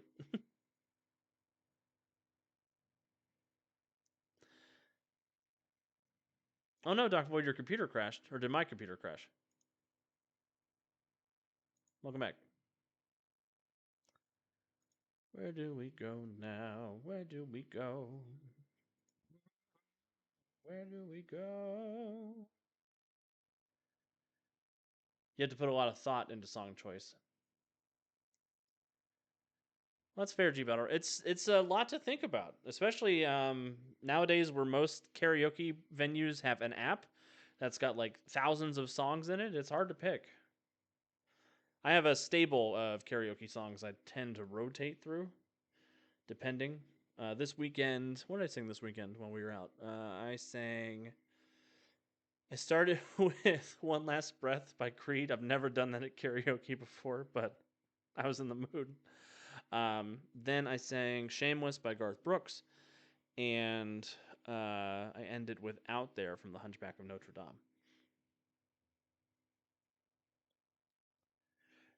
Drift Away is not a long song, but is a deceptively long song for karaoke. I do love that song, though. That song is a lot of fun.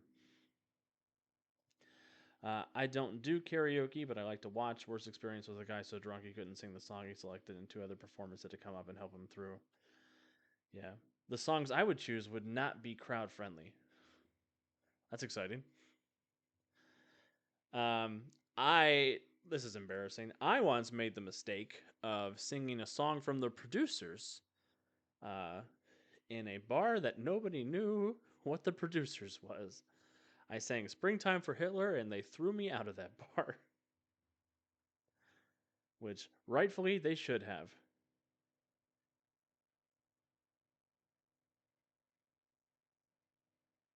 Oh, good. Desmond's here to keep us on track.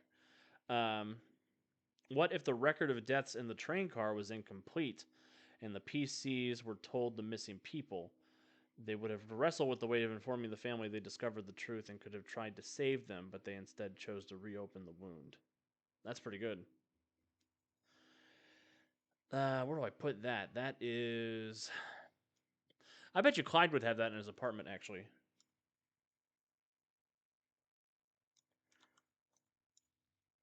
Clue note: Clyde has a ledger that includes more victims than were reported, thanks to his obsessive research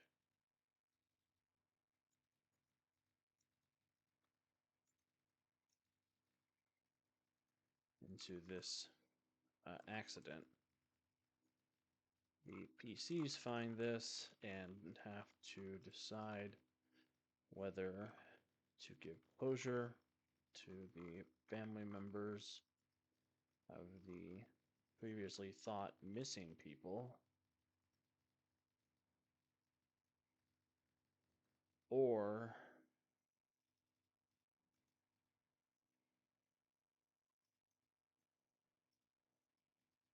if they don't choose to bring everyone back to life, or bury that information so it doesn't reopen old wounds. This is a much more serious adventure than I've written recently, but it's fun. I like dropping some trauma into the adventures I write. That's why I am the lighter tone GM. It says on my T-shirt.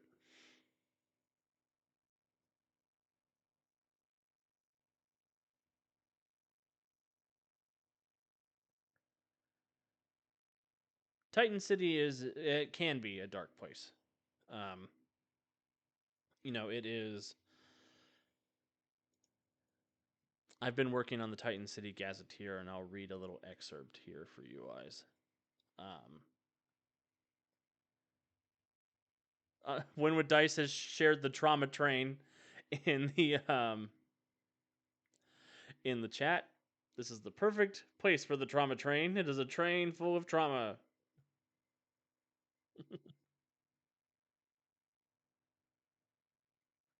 Mr. I'm Stuck says most of my stuff is serious. That's relatively true. My at least my ongoing story stuff, I tried to do some serious stuff. My convention games, I tried to be a little more light, but sometimes it just doesn't work out. Paul, I love the knife twist of him tracking down their addresses and writing out apology letters and not delivering them. That's dope. I'm here for that. Yeah. So here's what I said.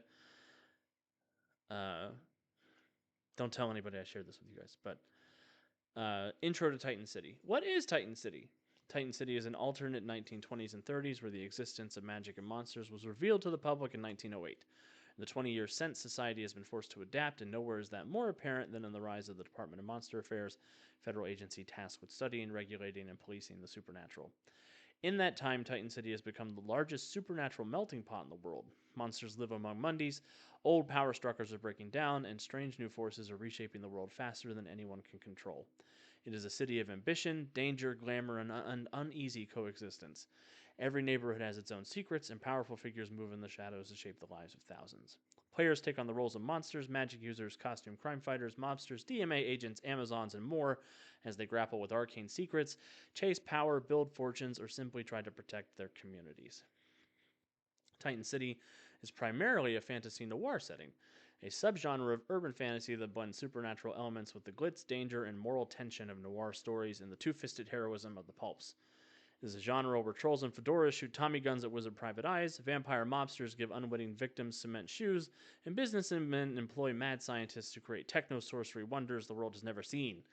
The city is full of shadowy alleys, glittering nightclubs, crooked deals, and strange magic, a place where heroes stand against corruption, ambition, and monsters both human and otherwise.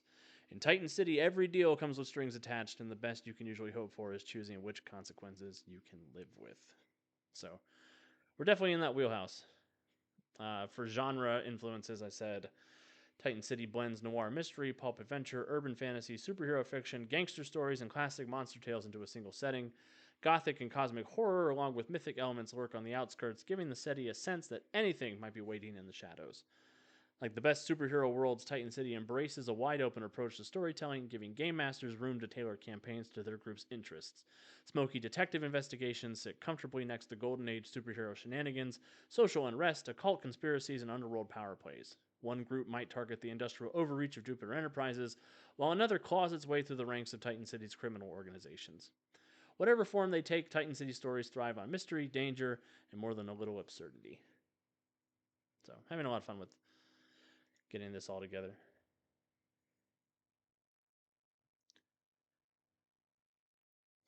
They were told that someone they love was killed, and when they bring everyone back, that loved one isn't there because they weren't killed in it after all.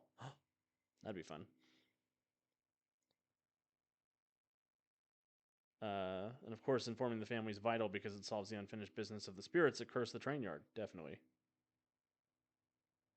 Yeah, Michael in chat mentions 1908 was the height of the Gilded Age and the Industrial Age, which would fit well as Titans of Industry tie into Titan City. Yeah, I picked the Gilded Age for a reason. For the time of the Great Revelation. That thing you just said about a million stories in Titan City sounded like a fantastic introduction. It's an old black and white series called The Naked City. There are a million stories in The Naked City. This has been one of them. That's pretty cool.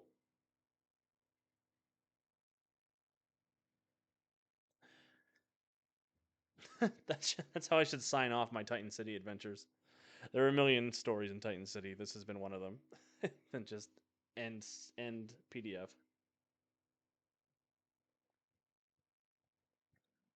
I'm glad everybody's enjoying the setting.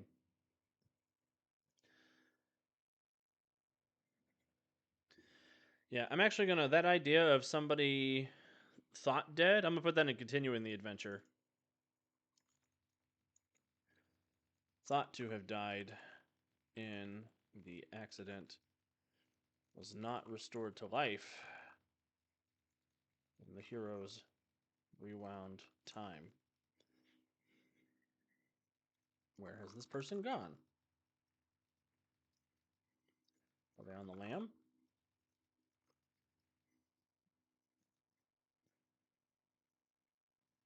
Some other foul magic afoot?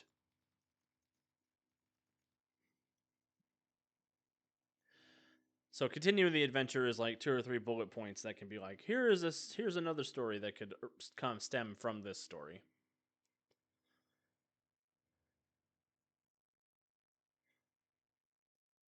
Damn, this has been a great chat. Thanks, guys. I really appreciate this.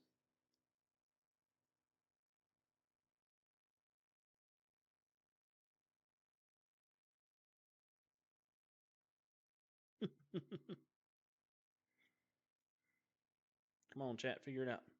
Okay, there we go. All right. The other half of this scene is investigating Clyde's apartment. Basically, I've been awaiting the day for community writing projects.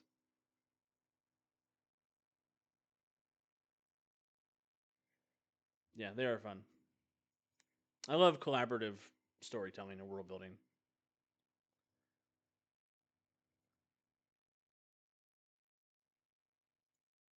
Leaves the heroes to deliberate on that matter, but emphasizes that they are in a bit of a time crunch. Um, then Erebus disappears. The parchment furling back up. As his parchment furls back up, and he poofs out with a splash of ink.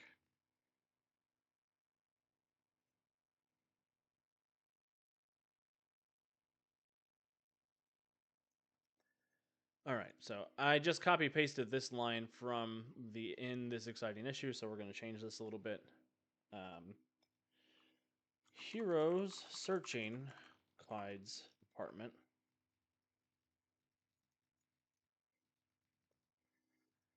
find a mess of obsessive despair. Yeah, newspaper clippings on the wall share the details of the accident.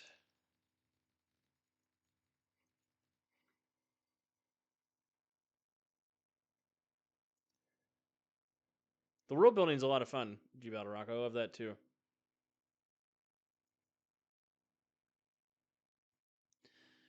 And that's fair. Making characters talk to each other is it's tough, and there's nothing wrong with just being a world builder. You know, that's world building is something I do just to relax. Like that's the fun part for me. I like the drama too, and I like the gameplay aspect of it. It's just delving into how does this work in the world is all fun stuff. That's why the Gazetteer has been just really great. Yeah, I've broken the Gazetteer into 4 chapters. The first chapter is Intro to Titan City, which talks about the history, talks about what I just shared with the genre influences and what is fantasy noir. There's a section that talks about the tale of 2 Titans. There's the Roaring Twenties Titan City game. Basically, you can run a game in the 1920s or the 1930s in Titan City, and they've got 2 different feels. There's the Roaring Twenties, and then the Great Depression. So the city feels very different in both decades, and there are different opportunities to engage with the setting based on that. The second chapter is Titan City characters, which is how to create a Titan City character, what monsters are, what types of monsters are in the city, a brief breakdown of a few big ones, um, what magic in the Titan City universe looks like, an explanation of the color wheel. So basically, magic in the Titan City universe stems from a color wheel. It's Roy G. Biv. Basically, when magic comes into our world, it is passed through the spectrum of your soul, and that gives it a different color and gives it different powers. Unless you're a white wizard, then you can use all the magic. I've got a section in here about how to use the power level 8 archetypes in Titan City, so how to noir up an archetype, and some suggestions for like street level crime fighters who are Golden Age instead of 4-color comics. How to do a Gadgeteer Battle Suit or Super Science hero in this setting, mystics, psychics, and other arcane archetypes, powerhouses, and paragons. And then I've got a section for speedsters, energy controllers, and flashier 4-color builds. And then I have a sidebar that has just a Titan City spin on each archetype. So an example of a Titan City character for every archetype in the power level 8 archetype groups that Steve's working on. And then I've got a chapter for running Titan City. So what makes Titan City different from 4-color supers, pulp heroics with social tension, how to do a noir investigation, and then a pretty decent chunk of it on how to use the past responsibly. Because one thing that's important to me for Titan City is that even though it is inspired by the 1920s and 30s, it's not interested in blindly recreating the prejudices of that era. I take a modern, inclusive approach to its history and characters, acknowledging that people of different backgrounds, identities, and communities have always existed and deserve to be full participants in these stories. You know, if I was using all of the biases of the day, women can't own, they can't have a bank account, they can't be financially independent. It's illegal to be a homosexual in the 1920s and 30s. Um, yeah, there's just a lot of stuff that I don't want to deal with as a GM because this is a game, we're trying to have fun. Um, you know, the world of Titan City still has inequality, exploitation, and social tension, but I'm more interested in exploring those ideas with care than using them to excuse sort of hateful caricatures or outdated assumptions about history. You know, I don't want to whitewash history. I don't want anybody to come away thinking that there's no place for me in Titan City, um, which I think has been a trouble with some pulp adventures. There's some, you know, some people bounce off of it because some people don't want to go back to that time period. Um, yeah, so I put in a section about how to engage with that idea, um, and how to cover that in your session 0 and how to keep it safe in the table as you're playing. I came up with a section for series frameworks, which you'll recognize from other M&M books. Basically, 5 ways to play a Titan City campaign out of the box. The monster issue is the first one. So, a group of monsters trying to survive in Titan City. The Silverthorn Academy, which we know is the school for magic and monster kids. Arcane Secrets, which is just sort of like interfacing with the magic of Titan City, kind of what this adventure would be related to, and the history of the greater cosmology of the setting. Player character Private Eyes, and then the Unconventionals, which is your Titan City superhero team. Sort of the more traditional Golden Age superhero stuff.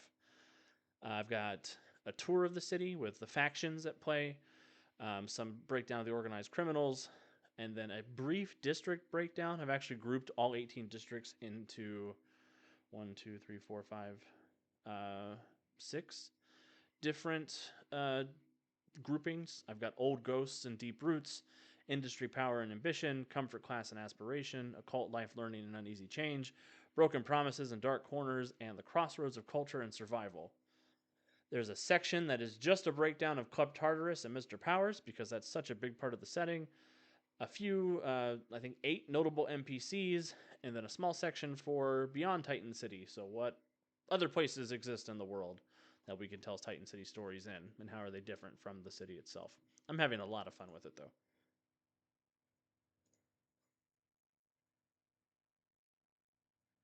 Kind of catch up on chat. Michael in chat is in the weird combo of loving to make settings worlds but hating DMing. I'm a forever player. Desmond, I'm bad at saying when something's complete. I believe that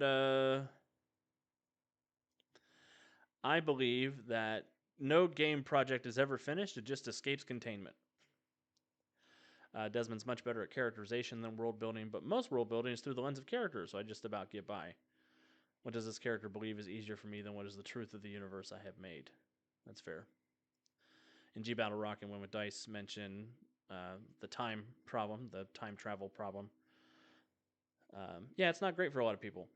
And I want people to know that this is a place that they can make a character and they can have a good time and not be inundated with the trouble of existing in that time period if they don't want to. You know, there are characters in the Titan City setting who have backstories tied to the social ills of the time. Um, but yeah, the troubles. I think if magic appears, it would upset the social order enough for the typically ostracized to climb up. Hard to be sexist when she could really fuck you up. Yeah, and there are things in the setting that safeguard against that. Like the Amazons are a powerful force of women in Titan City who protect people and enforce equality. Um, and you know, there's that whole like, if monsters exist, uh, do all the humans band together? And Yeah. Paul says, I love every part of the GMing except actually doing it. It kills my anxiety, so I'm usually only a player. Well, Paul, I think you're a wonderful GM, and I would love to see you do it more often. But I also understand the issues with anxiety. Desmond mentions a Banshee Suffragette is actually a badass concept that I wish I could facilitate. Was very hyped for that. Yeah, Aunt Puppy's character is awesome. Ruth in the current Titan City serials, for those who don't know, is a Banshee Suffragette. She's awesome. And she has a list of all the men in Titan City she wants to kill. And our party members keep winding up on that list.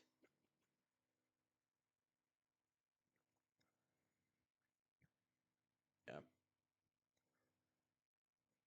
Yeah, she's cool. That whole party is cool. I hope if you're looking for a point to jump into the Titan City serials, this is a good point to get in if you are interested with Graveyard Shift. Graveyard Shift is a team of undead hench people for the supervillain, the Gravedigger, who have been sent to recover an evil book and maybe maybe use the evil book to get their freedom from the supervillain. There's a lot. I'm interested to see what they do. I don't know what they're going to do. We've only had our second recording session, which is our first 5 episodes. So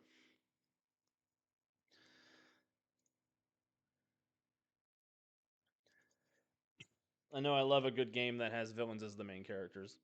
And they're very much that dysfunctional like Suicide Squad style group where everybody is a little bit testy with each other and everybody has an agenda and everybody's very judgmental of each other, which is fun. It's a fun dynamic to be playing with. Okay, back to work. Can it be a Suicide Squad if everyone's already died? That's tough. Yeah, we're the Suicide Squad. Technicalities. They can be made dead again. I don't know.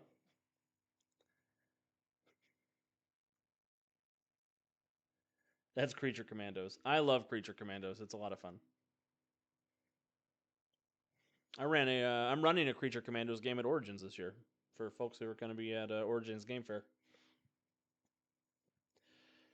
It's a Creature Commandos game that actually starts off with the Creature Commandos heading to Happy Harbor to investigate a string of strange grave robberies.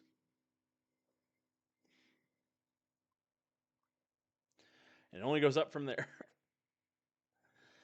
All right. Heroes searching Clyde's apartment find a mess of obsessive despair. The newspaper clippings on the wall share the details of the accident. Uh, the obituaries uh, for missing persons reports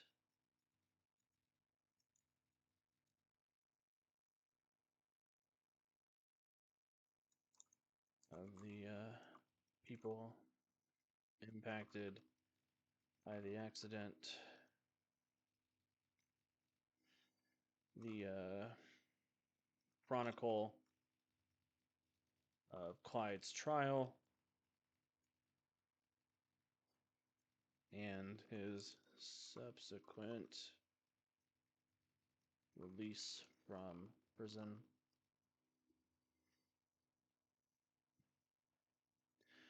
The Unusual Suspects. Sounds like a fun group. I would play a sycophant for the villain. That would be dope, Mr. I'm Stuck. We don't. I don't know that we have one in this group of people. I think everybody wants to be free. The Unusual Specters. There we go. That's a good name. When I went back and read old Suicide Squad comics, you know what I realized? Captain Boomerang was a huge dick, just even among his fellow prisoners, an absolute. Well, I can't think of the right adjective at the moment as I'm dog tired. He is such a dick in that book. He's the one who tells Slipknot that they won't blow us up and makes Slipknot lose his arm.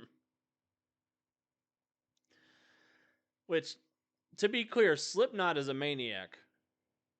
You know who Slipknot's like the hero Slipknot fights is Firestorm, a guy who could turn anything into anything. And Slipknot's like, you know what? I'm good at tying knots. I got this. I don't know that I can think of a time Captain Boomerang hasn't been a dick.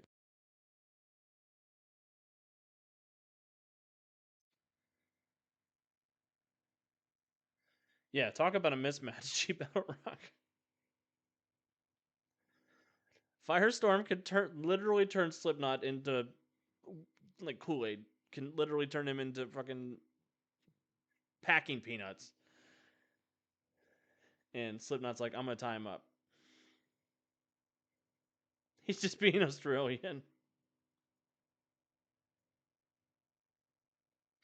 A story about 1908 Pittsburgh just popped up in your newsfeed, Michael and Chad. I'm glad the AI overlords are listening to us. Australians are masters of casual racism.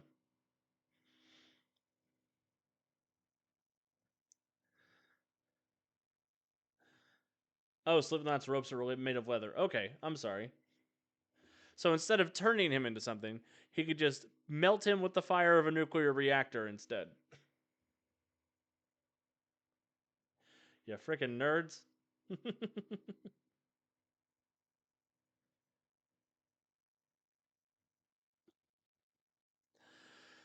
I have found my people. I'm glad that you all are here in chat today.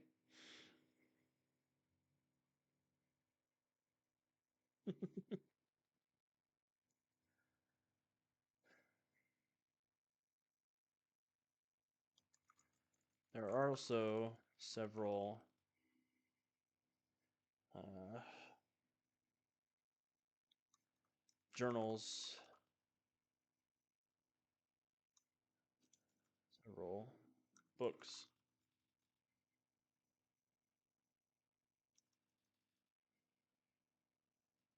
Mystical tomes. Lied. Was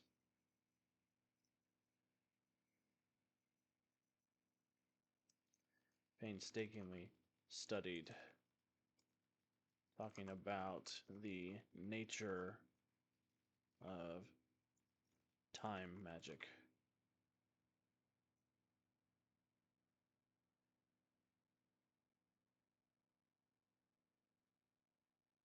If this gets any worse, we're all going to have to go flush our heads down the toilet. Third or fourth incarnation could. Limit was largely the Doctor's lack of understanding of biological materials. That's true. That is what you had to have Martian Manhunter do. I forgot about that, Michael Chan. The real secret, Captain Boomerang was really an American trying to be an Australian.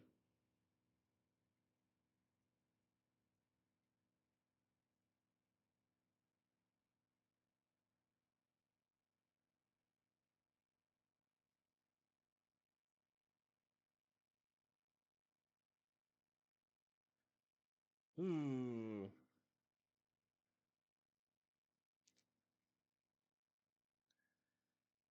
You know, I that's the only thing that I didn't really like about the James Gunn Suicide Squad movie was Captain Boomerang getting murked in the beginning. Captain Boomerang is such an integral part of that team in my brain.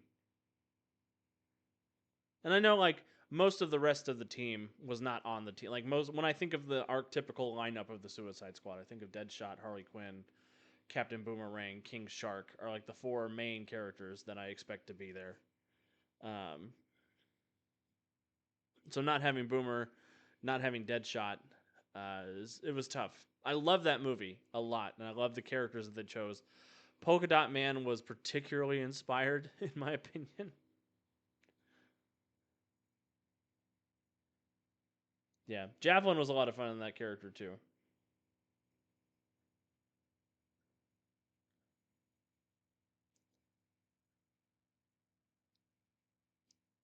Arrow actually made Boomerang seem dangerous. Boomerang is dangerous. Boomerang is another maniac. He's like, there's a bloke who can run through time. I'm gonna throw a stick at him.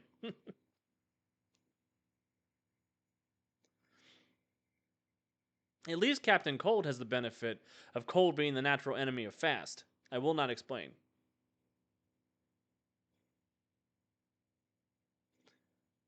I know suicide is in the name, but killing off so many characters at the start was a bit much.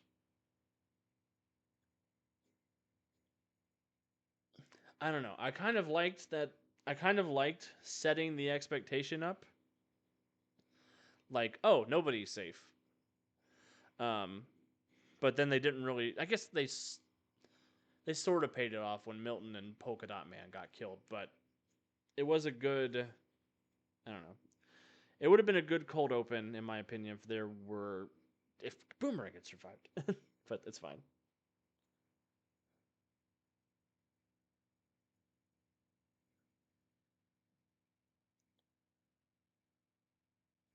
Remember the episode of JLU or Justice League where we got to peek into the lives of the rogues and Boomerang tried to kill Flash with a boomerang? With a giant boomerang? Weasel did survive. God. Weasel and Creature Commandos fucked me up. And Trickster was once again played by Mark Hamill.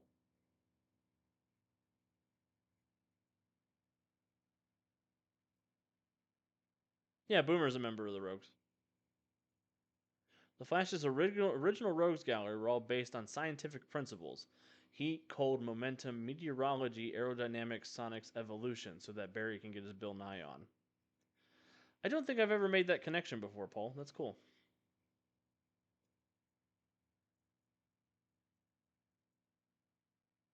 Yeah, Gorgo Bordello being animated was peak. Krillin, I'm glad you agree that cold is the opposite of fast. I played Captain Cold at Gen Con a few years ago in a Rogues versus Spider Foes game. I was the most obnoxious person in that room.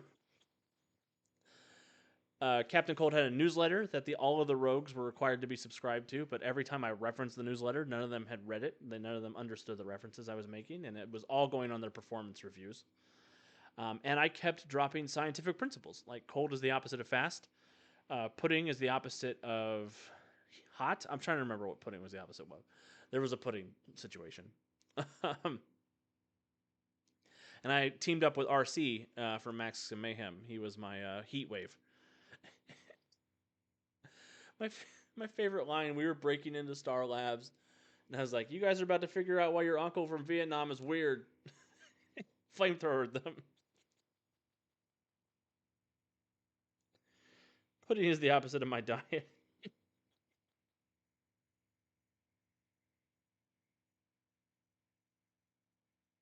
Yeah, I love the rogues. I love the I love the environment that Flash brings up for all the characters in that part of the DC universe. I like the bar with the villains hanging out. I like the code. I like that sometimes Barry will team up with them and it makes sense because there's always a worse guy. I like both ways that they interact with Reverse Flash, where sometimes they're like, okay, we'll work with Reverse Flash, and sometimes they're like, this dude is a menace and we need to put a stop to him. Thank you, G Battle Rock. I tried to solidly commit to my characters.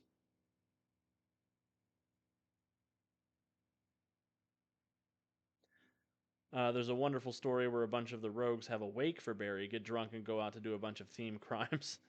Wally comes along to try and stop them. They keep criticizing him. You're terrible. Barry would have by now.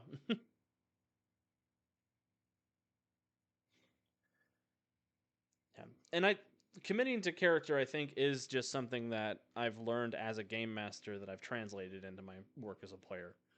Um, it's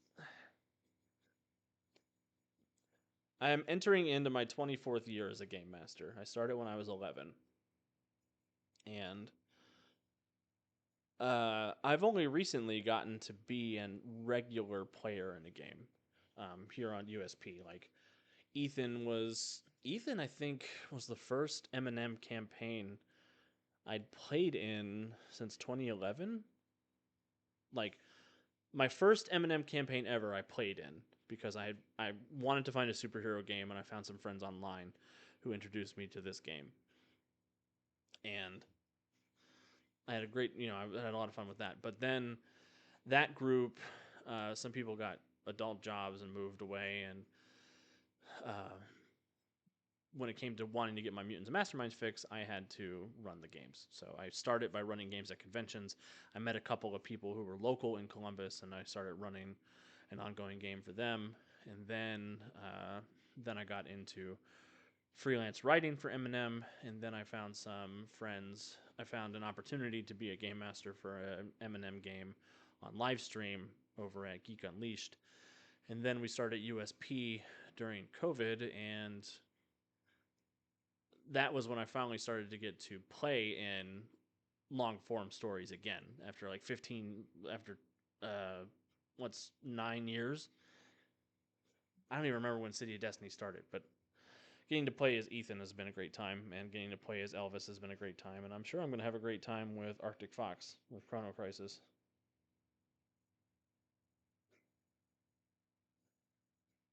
Oh yeah, superhero Taylor is one of my favorite things.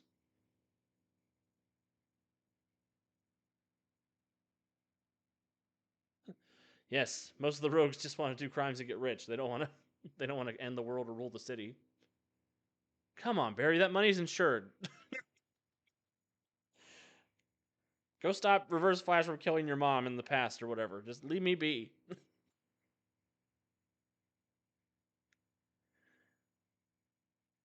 Thanks. I've really had a blast with the Dawn King. He's playing out exactly the way I was hoping he would. What should I sing this week? Does anybody have a song request for an Elvis song this week?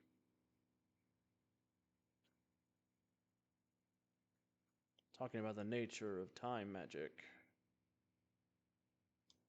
He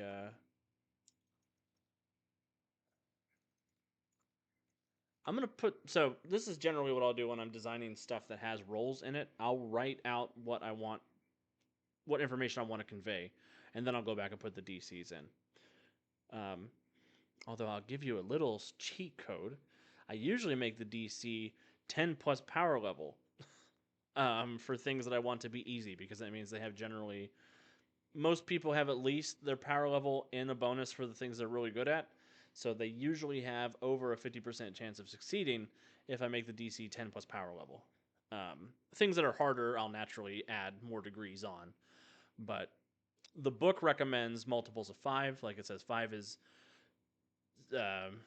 easy, 10 is routine, 15 is hard, 20 is challenging, 25 is all like it goes in multiples of 5 up to 40, which is supposed to be impossible. That's great if you're looking. That's great if you like that. I personally like to tailor the challenges to the players themselves, because I wind up with a lot of characters like Andy, who has a plus 24 in a bunch of his fucking skills.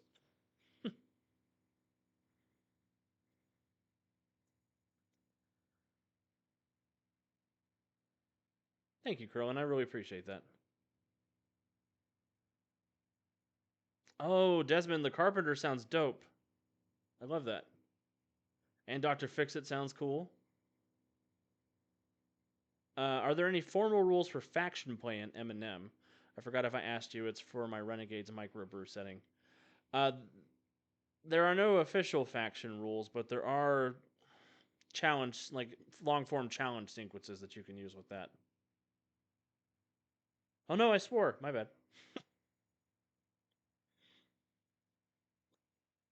That's how you know I'm relaxing. I'm not as worried about it.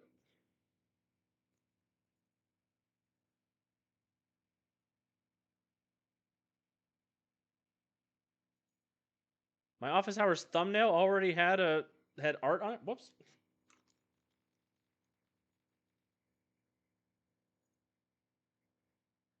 Sorry, Andy pinged me. Andy doesn't usually message me unless he needs something.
thought the F-bomb was faction.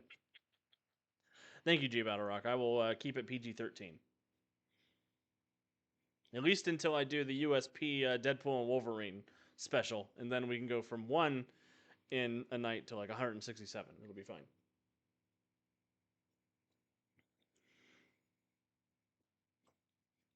When with Dice mentions, I hope we get to do more Chrono Crisis, but I got to focus on the first part.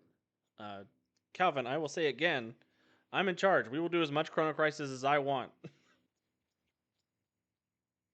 The Chrono Crisis will continue until morale improves. Calvin has been great getting ready for Chrono Crisis, though, because this is an unfortunate side effect of me playing in a game. Is I developed Chrono Crisis, I outlined and hired the writers for Chrono Crisis, and I edited Chrono Crisis. So I know what happens at Chrono Crisis. But he's been doing a good job. He's been doing a good job preparing around that.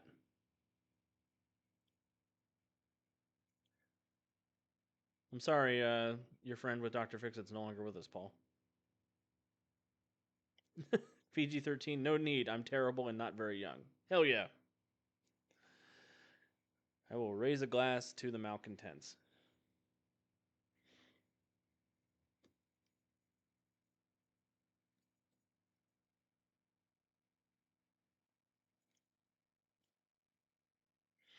I thought we were going to play Fallout tonight, but I'm just going to keep plugging away with this, I think.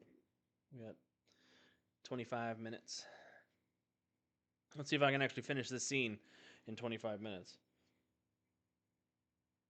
You need a cameo of Gary Gygax in Chrono Crisis screaming, "Strict time records must be kept." God.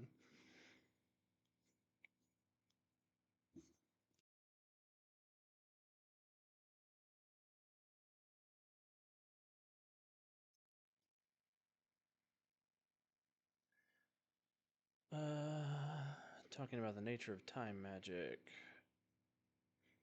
He is clearly not trained in magic use.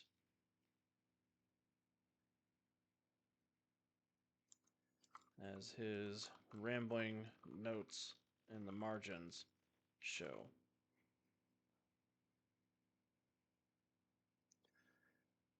And then the rocks fall on him. Same brain cell. A friend of mine ran a short villain game. Everyone played Batman-style Arkham villains, and I played the Freaky Tiki, a tiki-themed bar-themed, a tiki-themed theme villain. Freaky Tiki Tiki, what you say? The Freaky Tiki, a tiki bar theme villain. Now everybody share the brain cell. That's a requirement. He's clearly not trained in magic use, as his rambling notes in the margin show. He has one.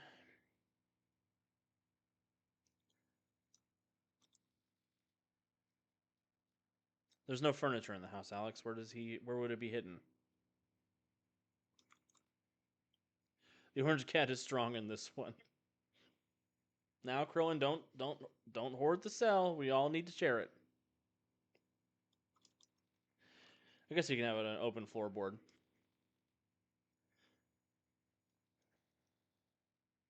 A DC 23 investigation check.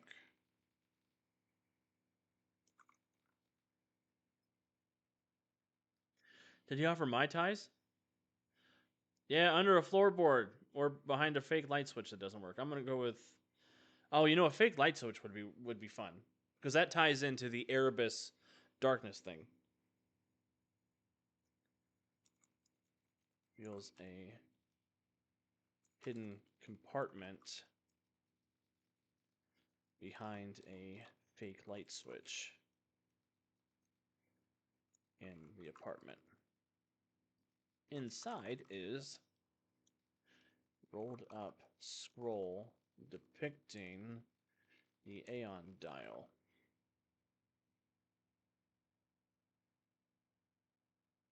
My ties of villainy and his luau of doom.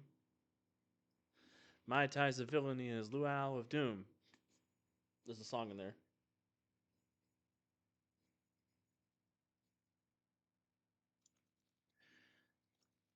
Giving a rudimentary explanation of how to wield its power. How could something so delicious lead to such destruction?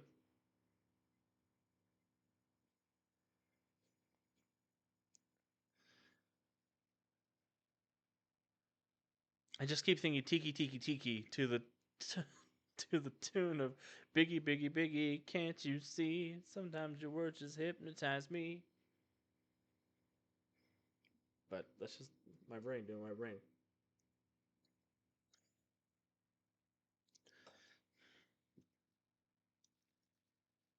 Heroes who study the scroll will receive a bonus dice on checks related to use the Aeon dial.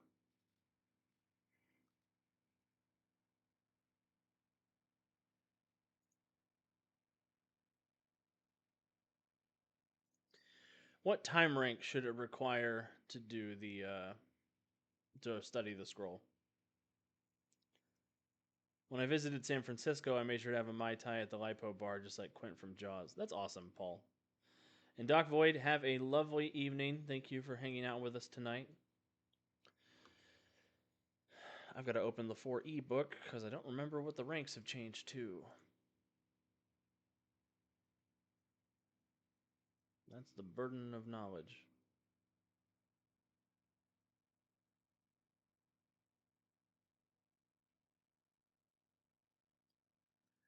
Oh no, I got to sneeze.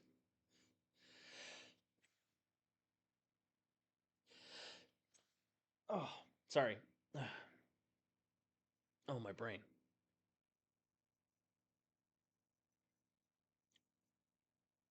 The ranks are on page 20 of the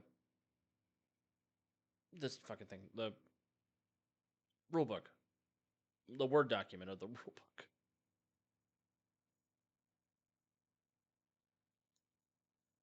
We'll go with 2 hours. We'll go with time rank 10. I'm marking down what time rank it is in case people have mental quickness uh, or quickness related to ritual study, things like that.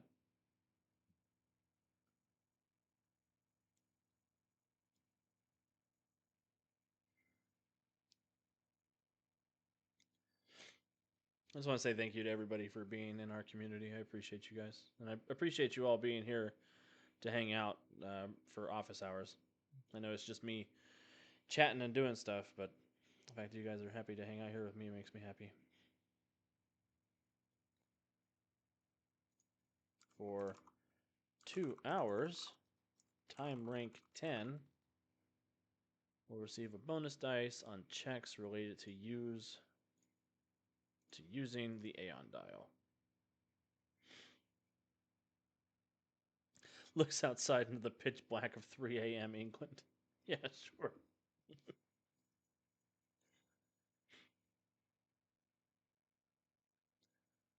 It's 3 a.m. I must be lonely.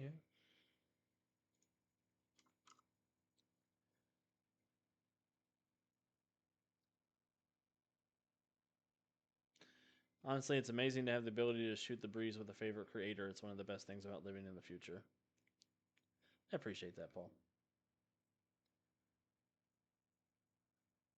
I will say I try not to show it, but I definitely have some imposter syndrome about being an Eminem creator, and I probably shouldn't, but that's not how it works. You know, I think by pure weight of math, I have probably run more Eminem games than anybody in the world.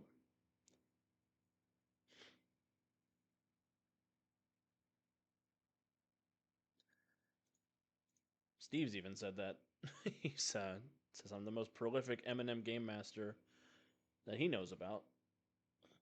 I've been doing it for a long time, and I love it. It's my favorite game. I'm glad that we're here.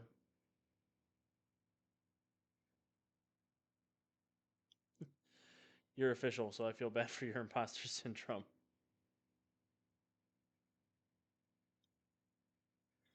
Yeah, I appreciate you guys. That's just something I gotta work on in my own brain. But thank you for showing up and making me feel good about the work I do.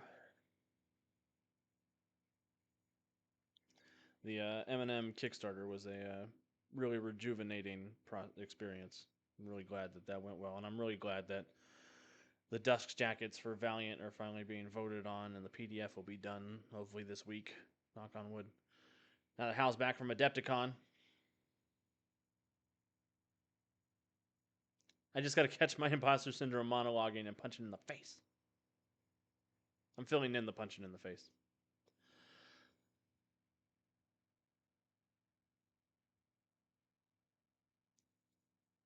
Oh yeah, magic's a skill in 4th edition. It's not expertise magic anymore. Imposter syndrome sounds like a music festival which only books tribute acts. They can do that as long as Tenacious D can headline.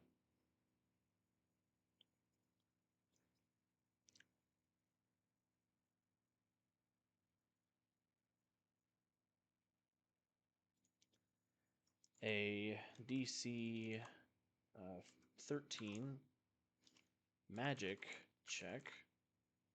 Oh, not putting expertise there really. I didn't like that. Mr. I'm Stuck asks if investigation is still trained only. I think it is. I have to double check with Steve. And I'm still trying to, in my head, untrained investigation is perception. In my mind's eye, like, yeah.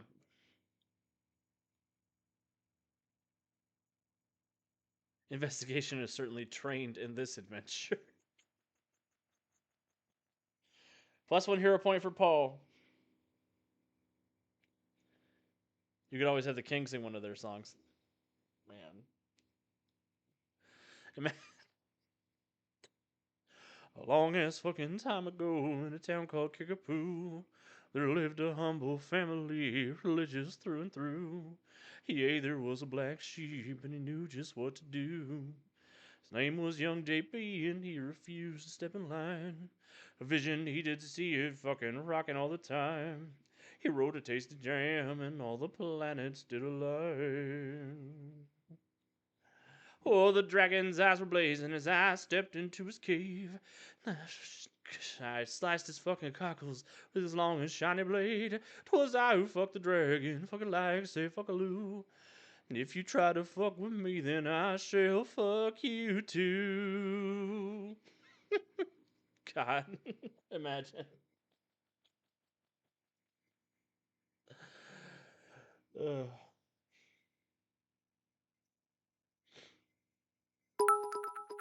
G Battle Rock, thank you for the bits.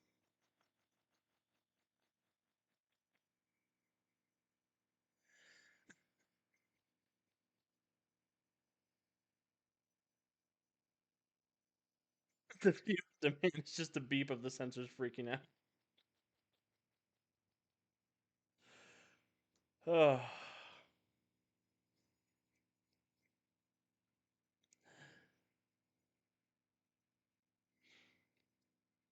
Yeah, it's hard to sing Tenacious D on the internet. The internet if you don't want to get demonetized. You're welcome, G Battle Rock.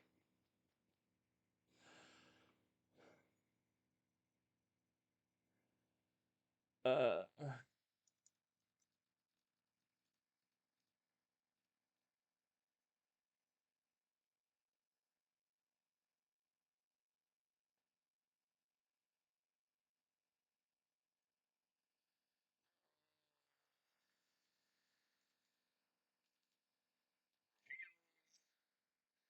DC 13 magic check reveals from his rambling notes in the margins that he is clearly not trained in magic use. There we go. Oh, come on.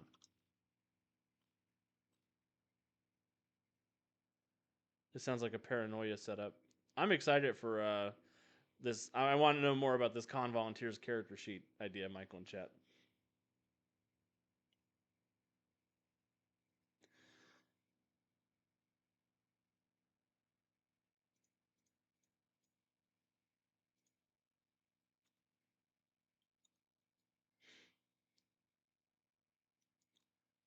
A DC 18 magic check. No, sorry. A further degree of success on the check. I think that's how we're supposed to start saying it now. The first half will have common responsibilities for all volunteers. The second half will have their guild department responsibilities, and the third half will have multiple rules they may fill, like subclasses. I think that sounds fun, Michael.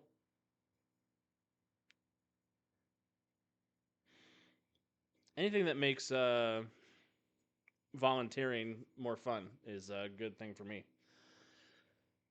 Uh, did any? I'm sure you all didn't notice, but did anybody see the drama in the Origins volunteers?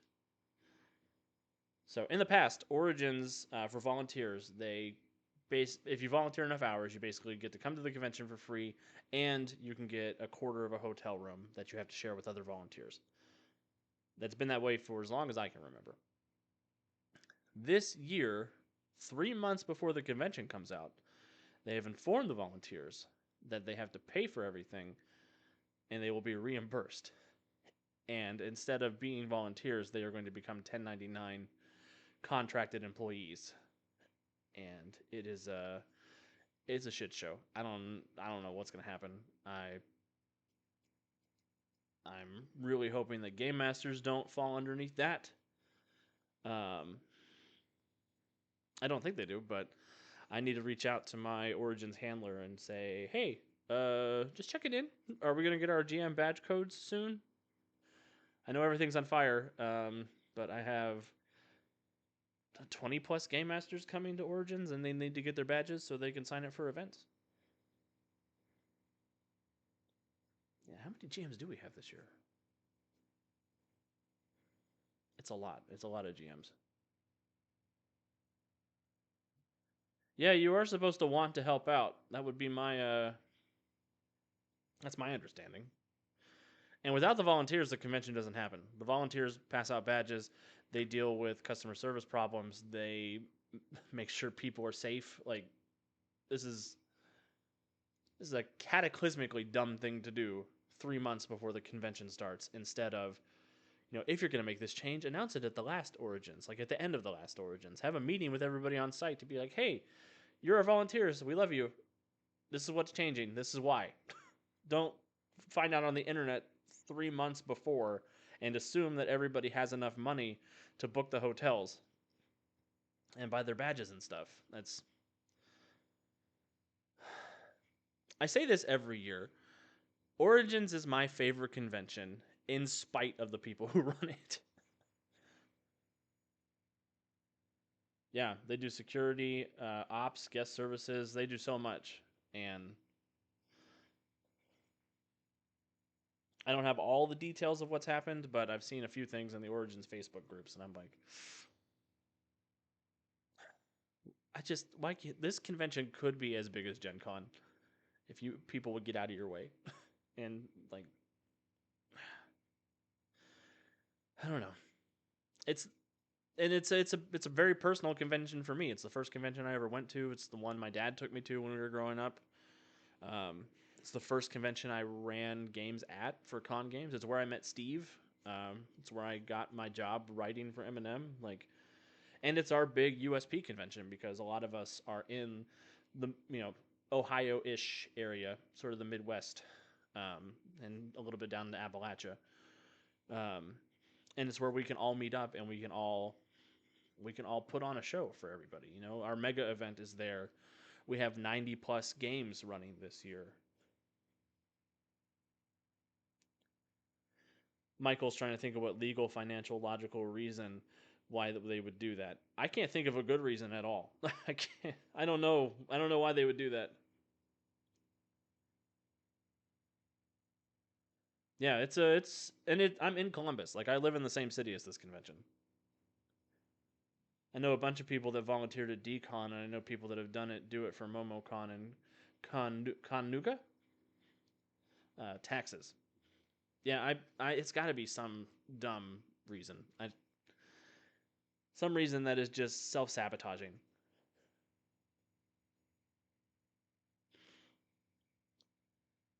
Further degree of success on the check reveals that,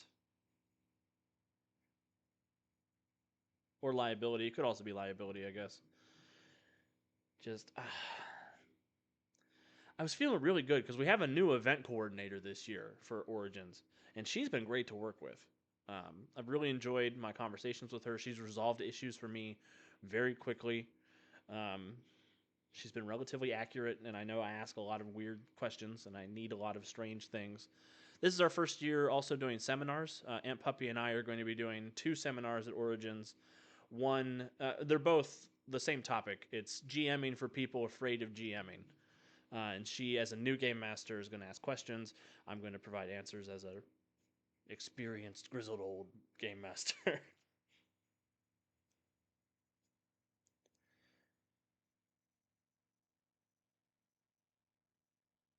Yeah, if they would explain why it would stop the Sturm and Drang, like there'd still be problems because a lot of people are not going to be able to go to Origins now because they rely on the convention paying for it. Like they won't be able to scare up the money they need in 3 months to do this. I mean, I can't speak for everybody. I don't have $2,000 extra dollars lying around, but I work in gaming.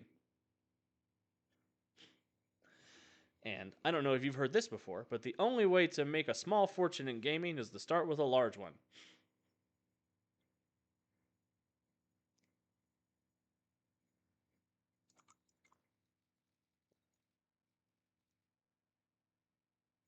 Further degree of success on the check reveals that these books are from a number of different private libraries across the city. There's a DMA handbook. Oops, sorry. A treatise from the Blackburn House. And a journal from. And with that function, your new title is Gaming Mentat. Hey, I'm here for it.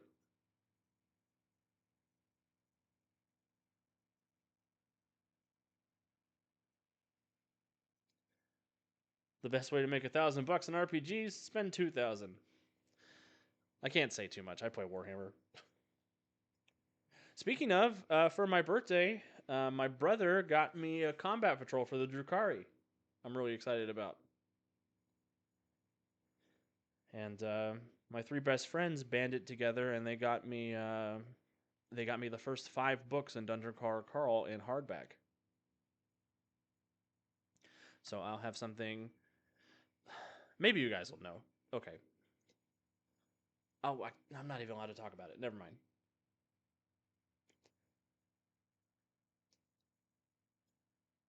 So, all right. I'll be a little obtuse about this. If you were the author of a famous book series and somebody was working on an RPG for your famous book series, would it be weird to you if that person brought a copy of the module they wrote for the game set in your universe to sign?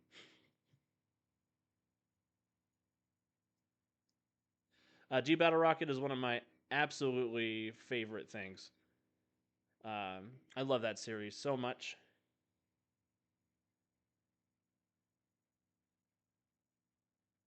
I didn't confirm anything. Just if I was working on an RPG for a book series I was a big fan of.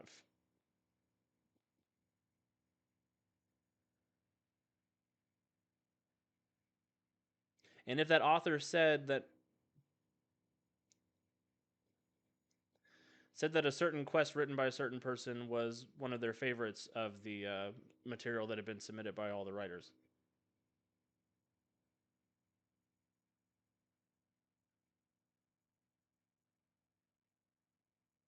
I can't believe I did that. I got so excited. I got caught up in the moment. That's I've been working on something.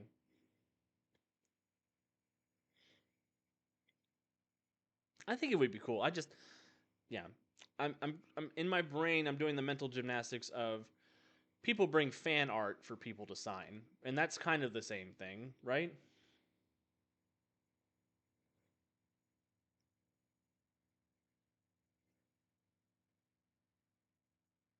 Yeah. Okay. I'm gonna do it. I'm meeting. I get to meet him in May. Um, he's having a book signing in Cincinnati on May, I think 14th, and we get to bring one thing to get signed when we meet him. And I'm not usually the kind of person who gets like starstruck, but I love this series so much. It's so good.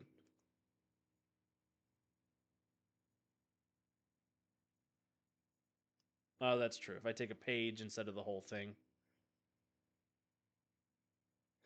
I'll just bring the first page and then add it together when I bring it home because I won't have. Obviously, the RPG isn't out yet. The Kickstarter's in April, um, so it would be a Word document that I'd be bringing to him. I don't know.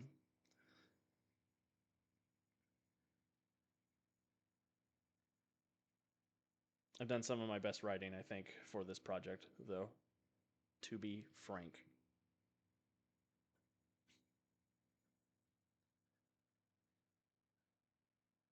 uh, who's this journal from? My instinct is Anson, but my instinct is always Anson, and I don't think I should just name drop him for no reason. Hero searching Clyde's apartment. They also there are also several mystical tomes that Clyde has painstakingly studied, talking about the nature of time magic. DC-13 magic tech reveals from his rambling notes in the margins that he is clearly not trained in magic use. Further degree of success on the check reveals that these books are from a number of different private libraries across the city. There's a DMA handbook, a treatise from the Blackburn House, and a journal from blah.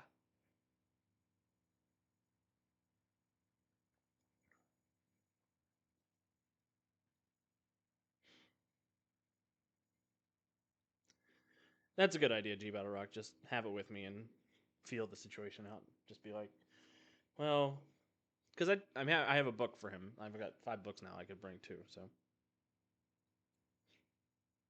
Michael and Chad have actually already finished all my work on it, which is also nuts.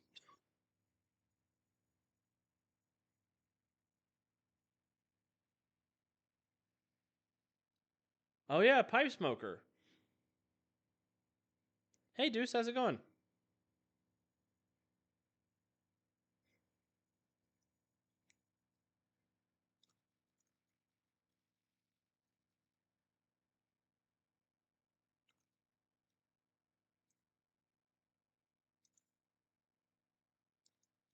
Separately, these texts aren't. Separately, these texts don't paint a clear picture of how to use the Aeon dial, but together they give some basic information about the potential consequences of time magic, of altering the timeline.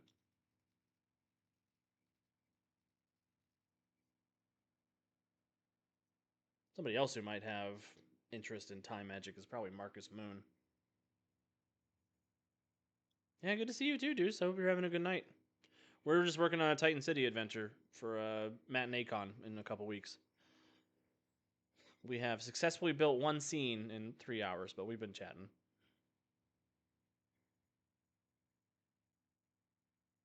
I sang Tenacious D as Elvis. Well, as the Dawn King as Elvis.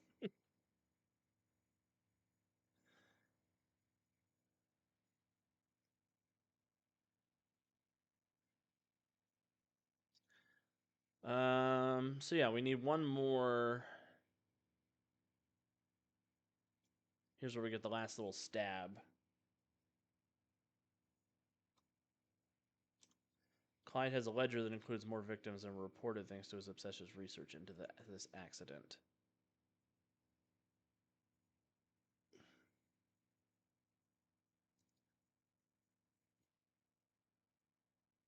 $3 is the same as 3 minutes. I was busking in my own stream chat.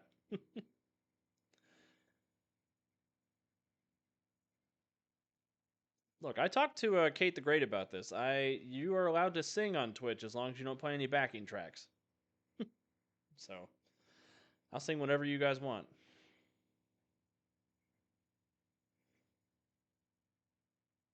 Oh, a character named Busker would be good.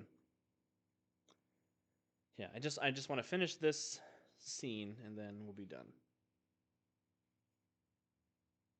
Gotta get that boy a tin cup to bang on the bars for tip. I don't have a tin cup, I got a metal cup. I don't have any bars though. Yeah, no karaoke stream. It's gotta be all Acapulco. Acapella. Acapella, not Acapulco.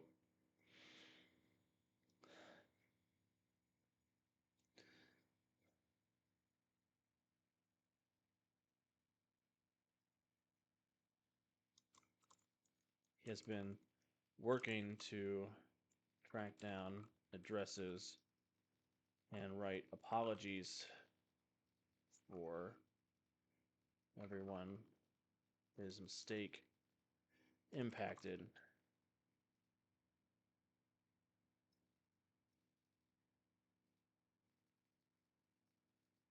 A lot of runaway letters and letters. Assembling all of the names takes about 30 minutes. Please tell me 30 minutes has a time rank associated with it. It does. Time rank 8.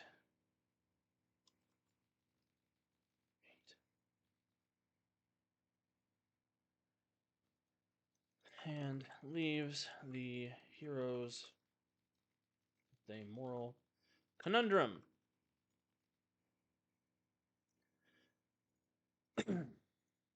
They have to decide whether to give closure to the family members of the previously thought missing passengers if they don't choose to bring everyone back to life, or bury that information so it doesn't reopen old wounds.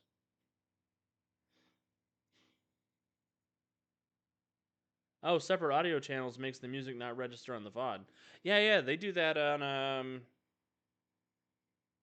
well, Don't Kill My Character, they do have a Soncraft sponsorship, so they do play the music on stream, but they also have a Discord channel where they've got people listening to the music while the stream's going on.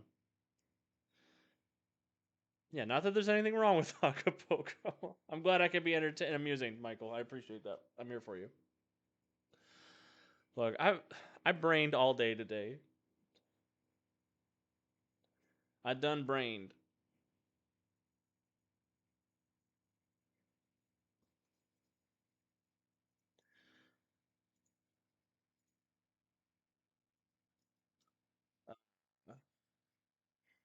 I'm gonna say there's no check needed to find the location of the station he was working in that night.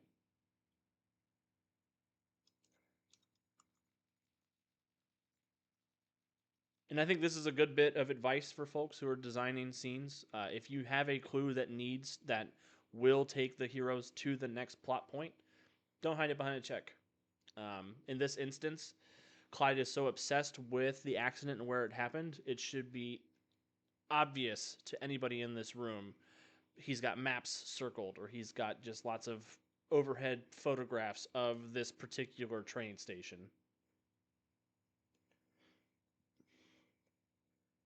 There's good brain and bad brain, and we are all out of good brain.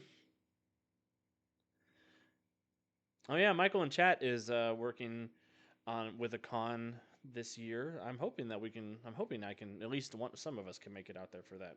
It's Page is the name of the con. There should be a tribute band called Acapulco, which does AC/DC songs in polka style. That's one I can't summon off the dome. You gotta talk to Weird Al about that. Whose brain did you bring me? I be normal.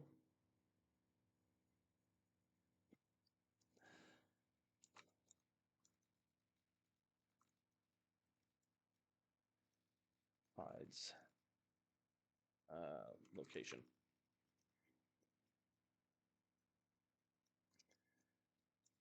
After Erebus tells them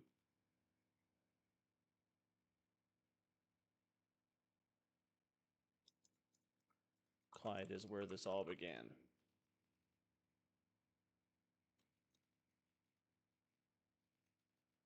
There are several of the clippings on the wall depict the location of the train station, of the signal station he was working in on the night of the accident. Hyde has maps of the area, aerial photographs, and all manner of indicators that point towards this station. Wrap up. This is a very short paragraph, just talks about what we learned in this scene and how it connects to the next scene.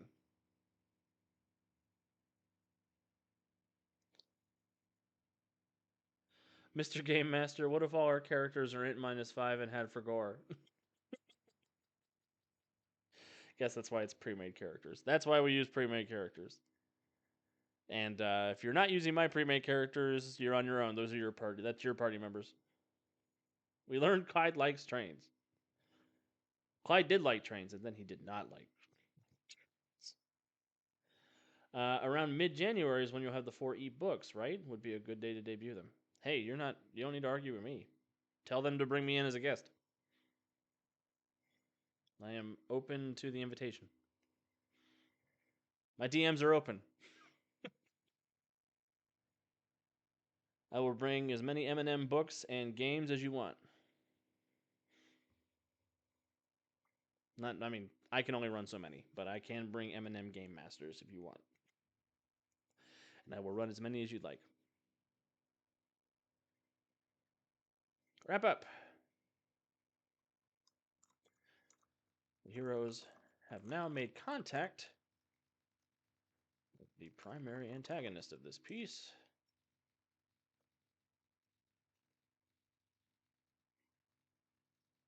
Erebus Redgrave. He has taken a measure of them and made them and reframed the scope of the story to them. They now have to decide if they will help Clyde rewrite reality, possibly cause chaos in Titan City, or keep time the same and doom Clyde and his victims to a permanent tragedy. Keep the city safe.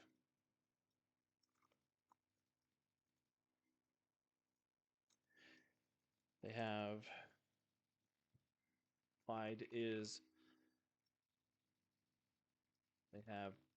Clyde's location and can make steps to advance to scene 5. It's a little rushed, it's a little dirty, but it's good enough for government work. One of the things I like about M&M is that you could say it's a DC 0 intellect check to remember this obvious thing you were told an hour ago. And only the characters with a -5 circumstance and -5 ability skill roll. Yeah, sometimes it'd be like that. Well, we wrote a scene, everybody.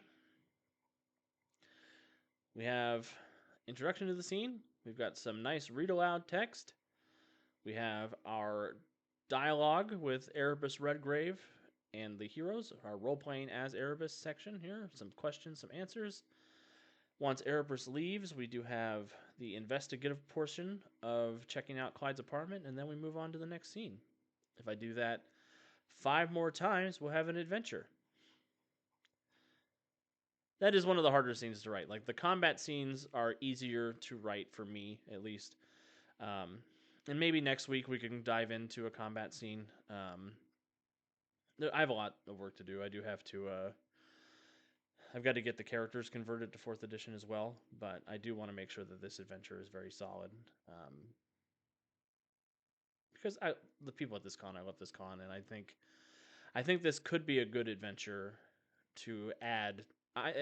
If not published as a, I have a few game masters who run Titan City Adventures who do not write Titan City Adventures. I think they would have a fun time with this one. And I would like for them to start writing Titan City Adventures, but they're just not there yet. That's just how it is. Yeah, combat is pretty easy. We could talk about some base, like some philosophy of that next time. It's a scene, man. I use DC 0 perception and knows obvious things standing out in the open lot. -1 per 10 feet, a couple hundred feet away. You see that? G Battle Rock actually likes to write combat scenes. Hey, those are good. I think combat scenes they're very fun. They're a very tactile way for players to enjoy their characters, and there's nothing wrong with that. I do enjoy adding wrinkles to combat scenes. Like, I do have a pretty straightforward one here in scene 3 where they get attacked by the break screams. I just have to figure out how to add a little spice to that. Because I like to have an objective, or I like to have an environmental factor, civilians that are in the way. I think with this particular combat scene, I want to make sure the break screams have an interesting power. Because they're not traditional ghosts. They act, I mean, from a narrative point of view, they feel like ghosts, but they are a being that is trapped between 2 timelines that are trying to figure out what they are. So I feel like if they touch you, it's bad. I don't know what bad yet. I'm going to put some thought into that. And I'll probably share this adventure with everybody once I'm all done with it. I'll probably share it on Discord. Yeah, we'll keep an eye on that. As for news around the network, Calvin, you're here. Is Lancer back tomorrow? Are we still on for Lancer? Calvin or Deuce? Let me know. Wednesday, we're off. We were supposed to have the finale of Guardians of Haven last week because Kat was gone this weekend, this Wednesday. So, my bad. We'll be finishing Guardians of Haven next Wednesday, and then we'll be starting Chrono Crisis and proper after that. Thursday, there is a new episode of the Titan City serials called Pass the Talking Stick, where our heroes have a pleasant conversation with a Department of Monster Affairs agent, and nothing bad happens. Thursday night, we'll be back with Birds of a Feather, and yeah, those are our updates for now. Next Monday, I'll be back, same bat time, same bat channel. Deuce says Problem Children and Lancer ride tomorrow, so we are still on for Lancer. That's awesome. Michael in chat asks, does Green Ronin M&M have a free RPG day module? I have to double check. I'll let you know. I don't know if we do or not. But yeah, thank you everybody for hanging out with me here tonight. I hope we had fun developing this scene, developing this adventure, seeing a few sketches of some new Titan City characters. This is coming along really well. It'll be a fun time, I'm sure. I'll let everybody know how it goes with the characters we've got. I've got these custom complications for them. I've also got a bit of business for everybody. I've got a couple of pre-written visions for Isabella that I'm going to slot in here. I'm going to make a handout for each player, basically, with like, this is my business. Eric has some psychic emanations from Crassus the goldfish, who's going to sort of infect his brain with some information from time to time. The Nightlark has some information about the Aeon Dial. The Grey Falcon has some ideas related to him being a guardian and being sort of a being who has existed for thousands of years. And Maseo, I've got a couple of bespoke. Basically, he can talk to buildings. Um, so I've got a couple of bespoke scenes where he can put his hands on something and it'll give him some unique information. I'm trying to give everybody a little bit of business, which is always fun for me. Um, yeah, sorry, Calvin, nobody picked Challenger this time, but I'm sure it'll go on. Oh, Combat and Lancer tomorrow. Could be an Isaac Clarke Dead Space problem if they touch you. I'll keep an eye on that. That's fun. Dead Space is a good game. Oh, and Desmond, I noticed your comment about being a Drukhari player. Yeah, sorry. I'm new to it. I just started my Drukhari force, but I usually play Chaos Demons. I have a Khorne Demon army. Well, I have a Scarbrand army and one Bloodletter named Bud the Bloodletter, and everybody else is a Tzeentch Demon disguised as a Khorne Demon, making sure Scarbrand never gets back into the good graces of Khorne. And then I've got a few Grey Knights.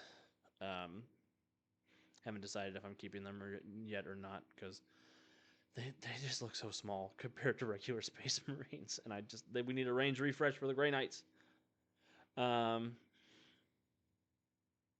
good time. Challenger doesn't want to deal with these problems. I think they're gonna. I could talk about. We had the 11th edition announcement at Adepticon this weekend that I want to talk about, but it's late. I need to go to bed. We'll talk about it next week. But I think next edition is going to be the edition of combat. There's good stuff. Yeah, thank you everybody for hanging out with me here tonight. I hope you have a wonderful evening, and I will see you all next time. Until then, make some time to play a game and be good people. Good night.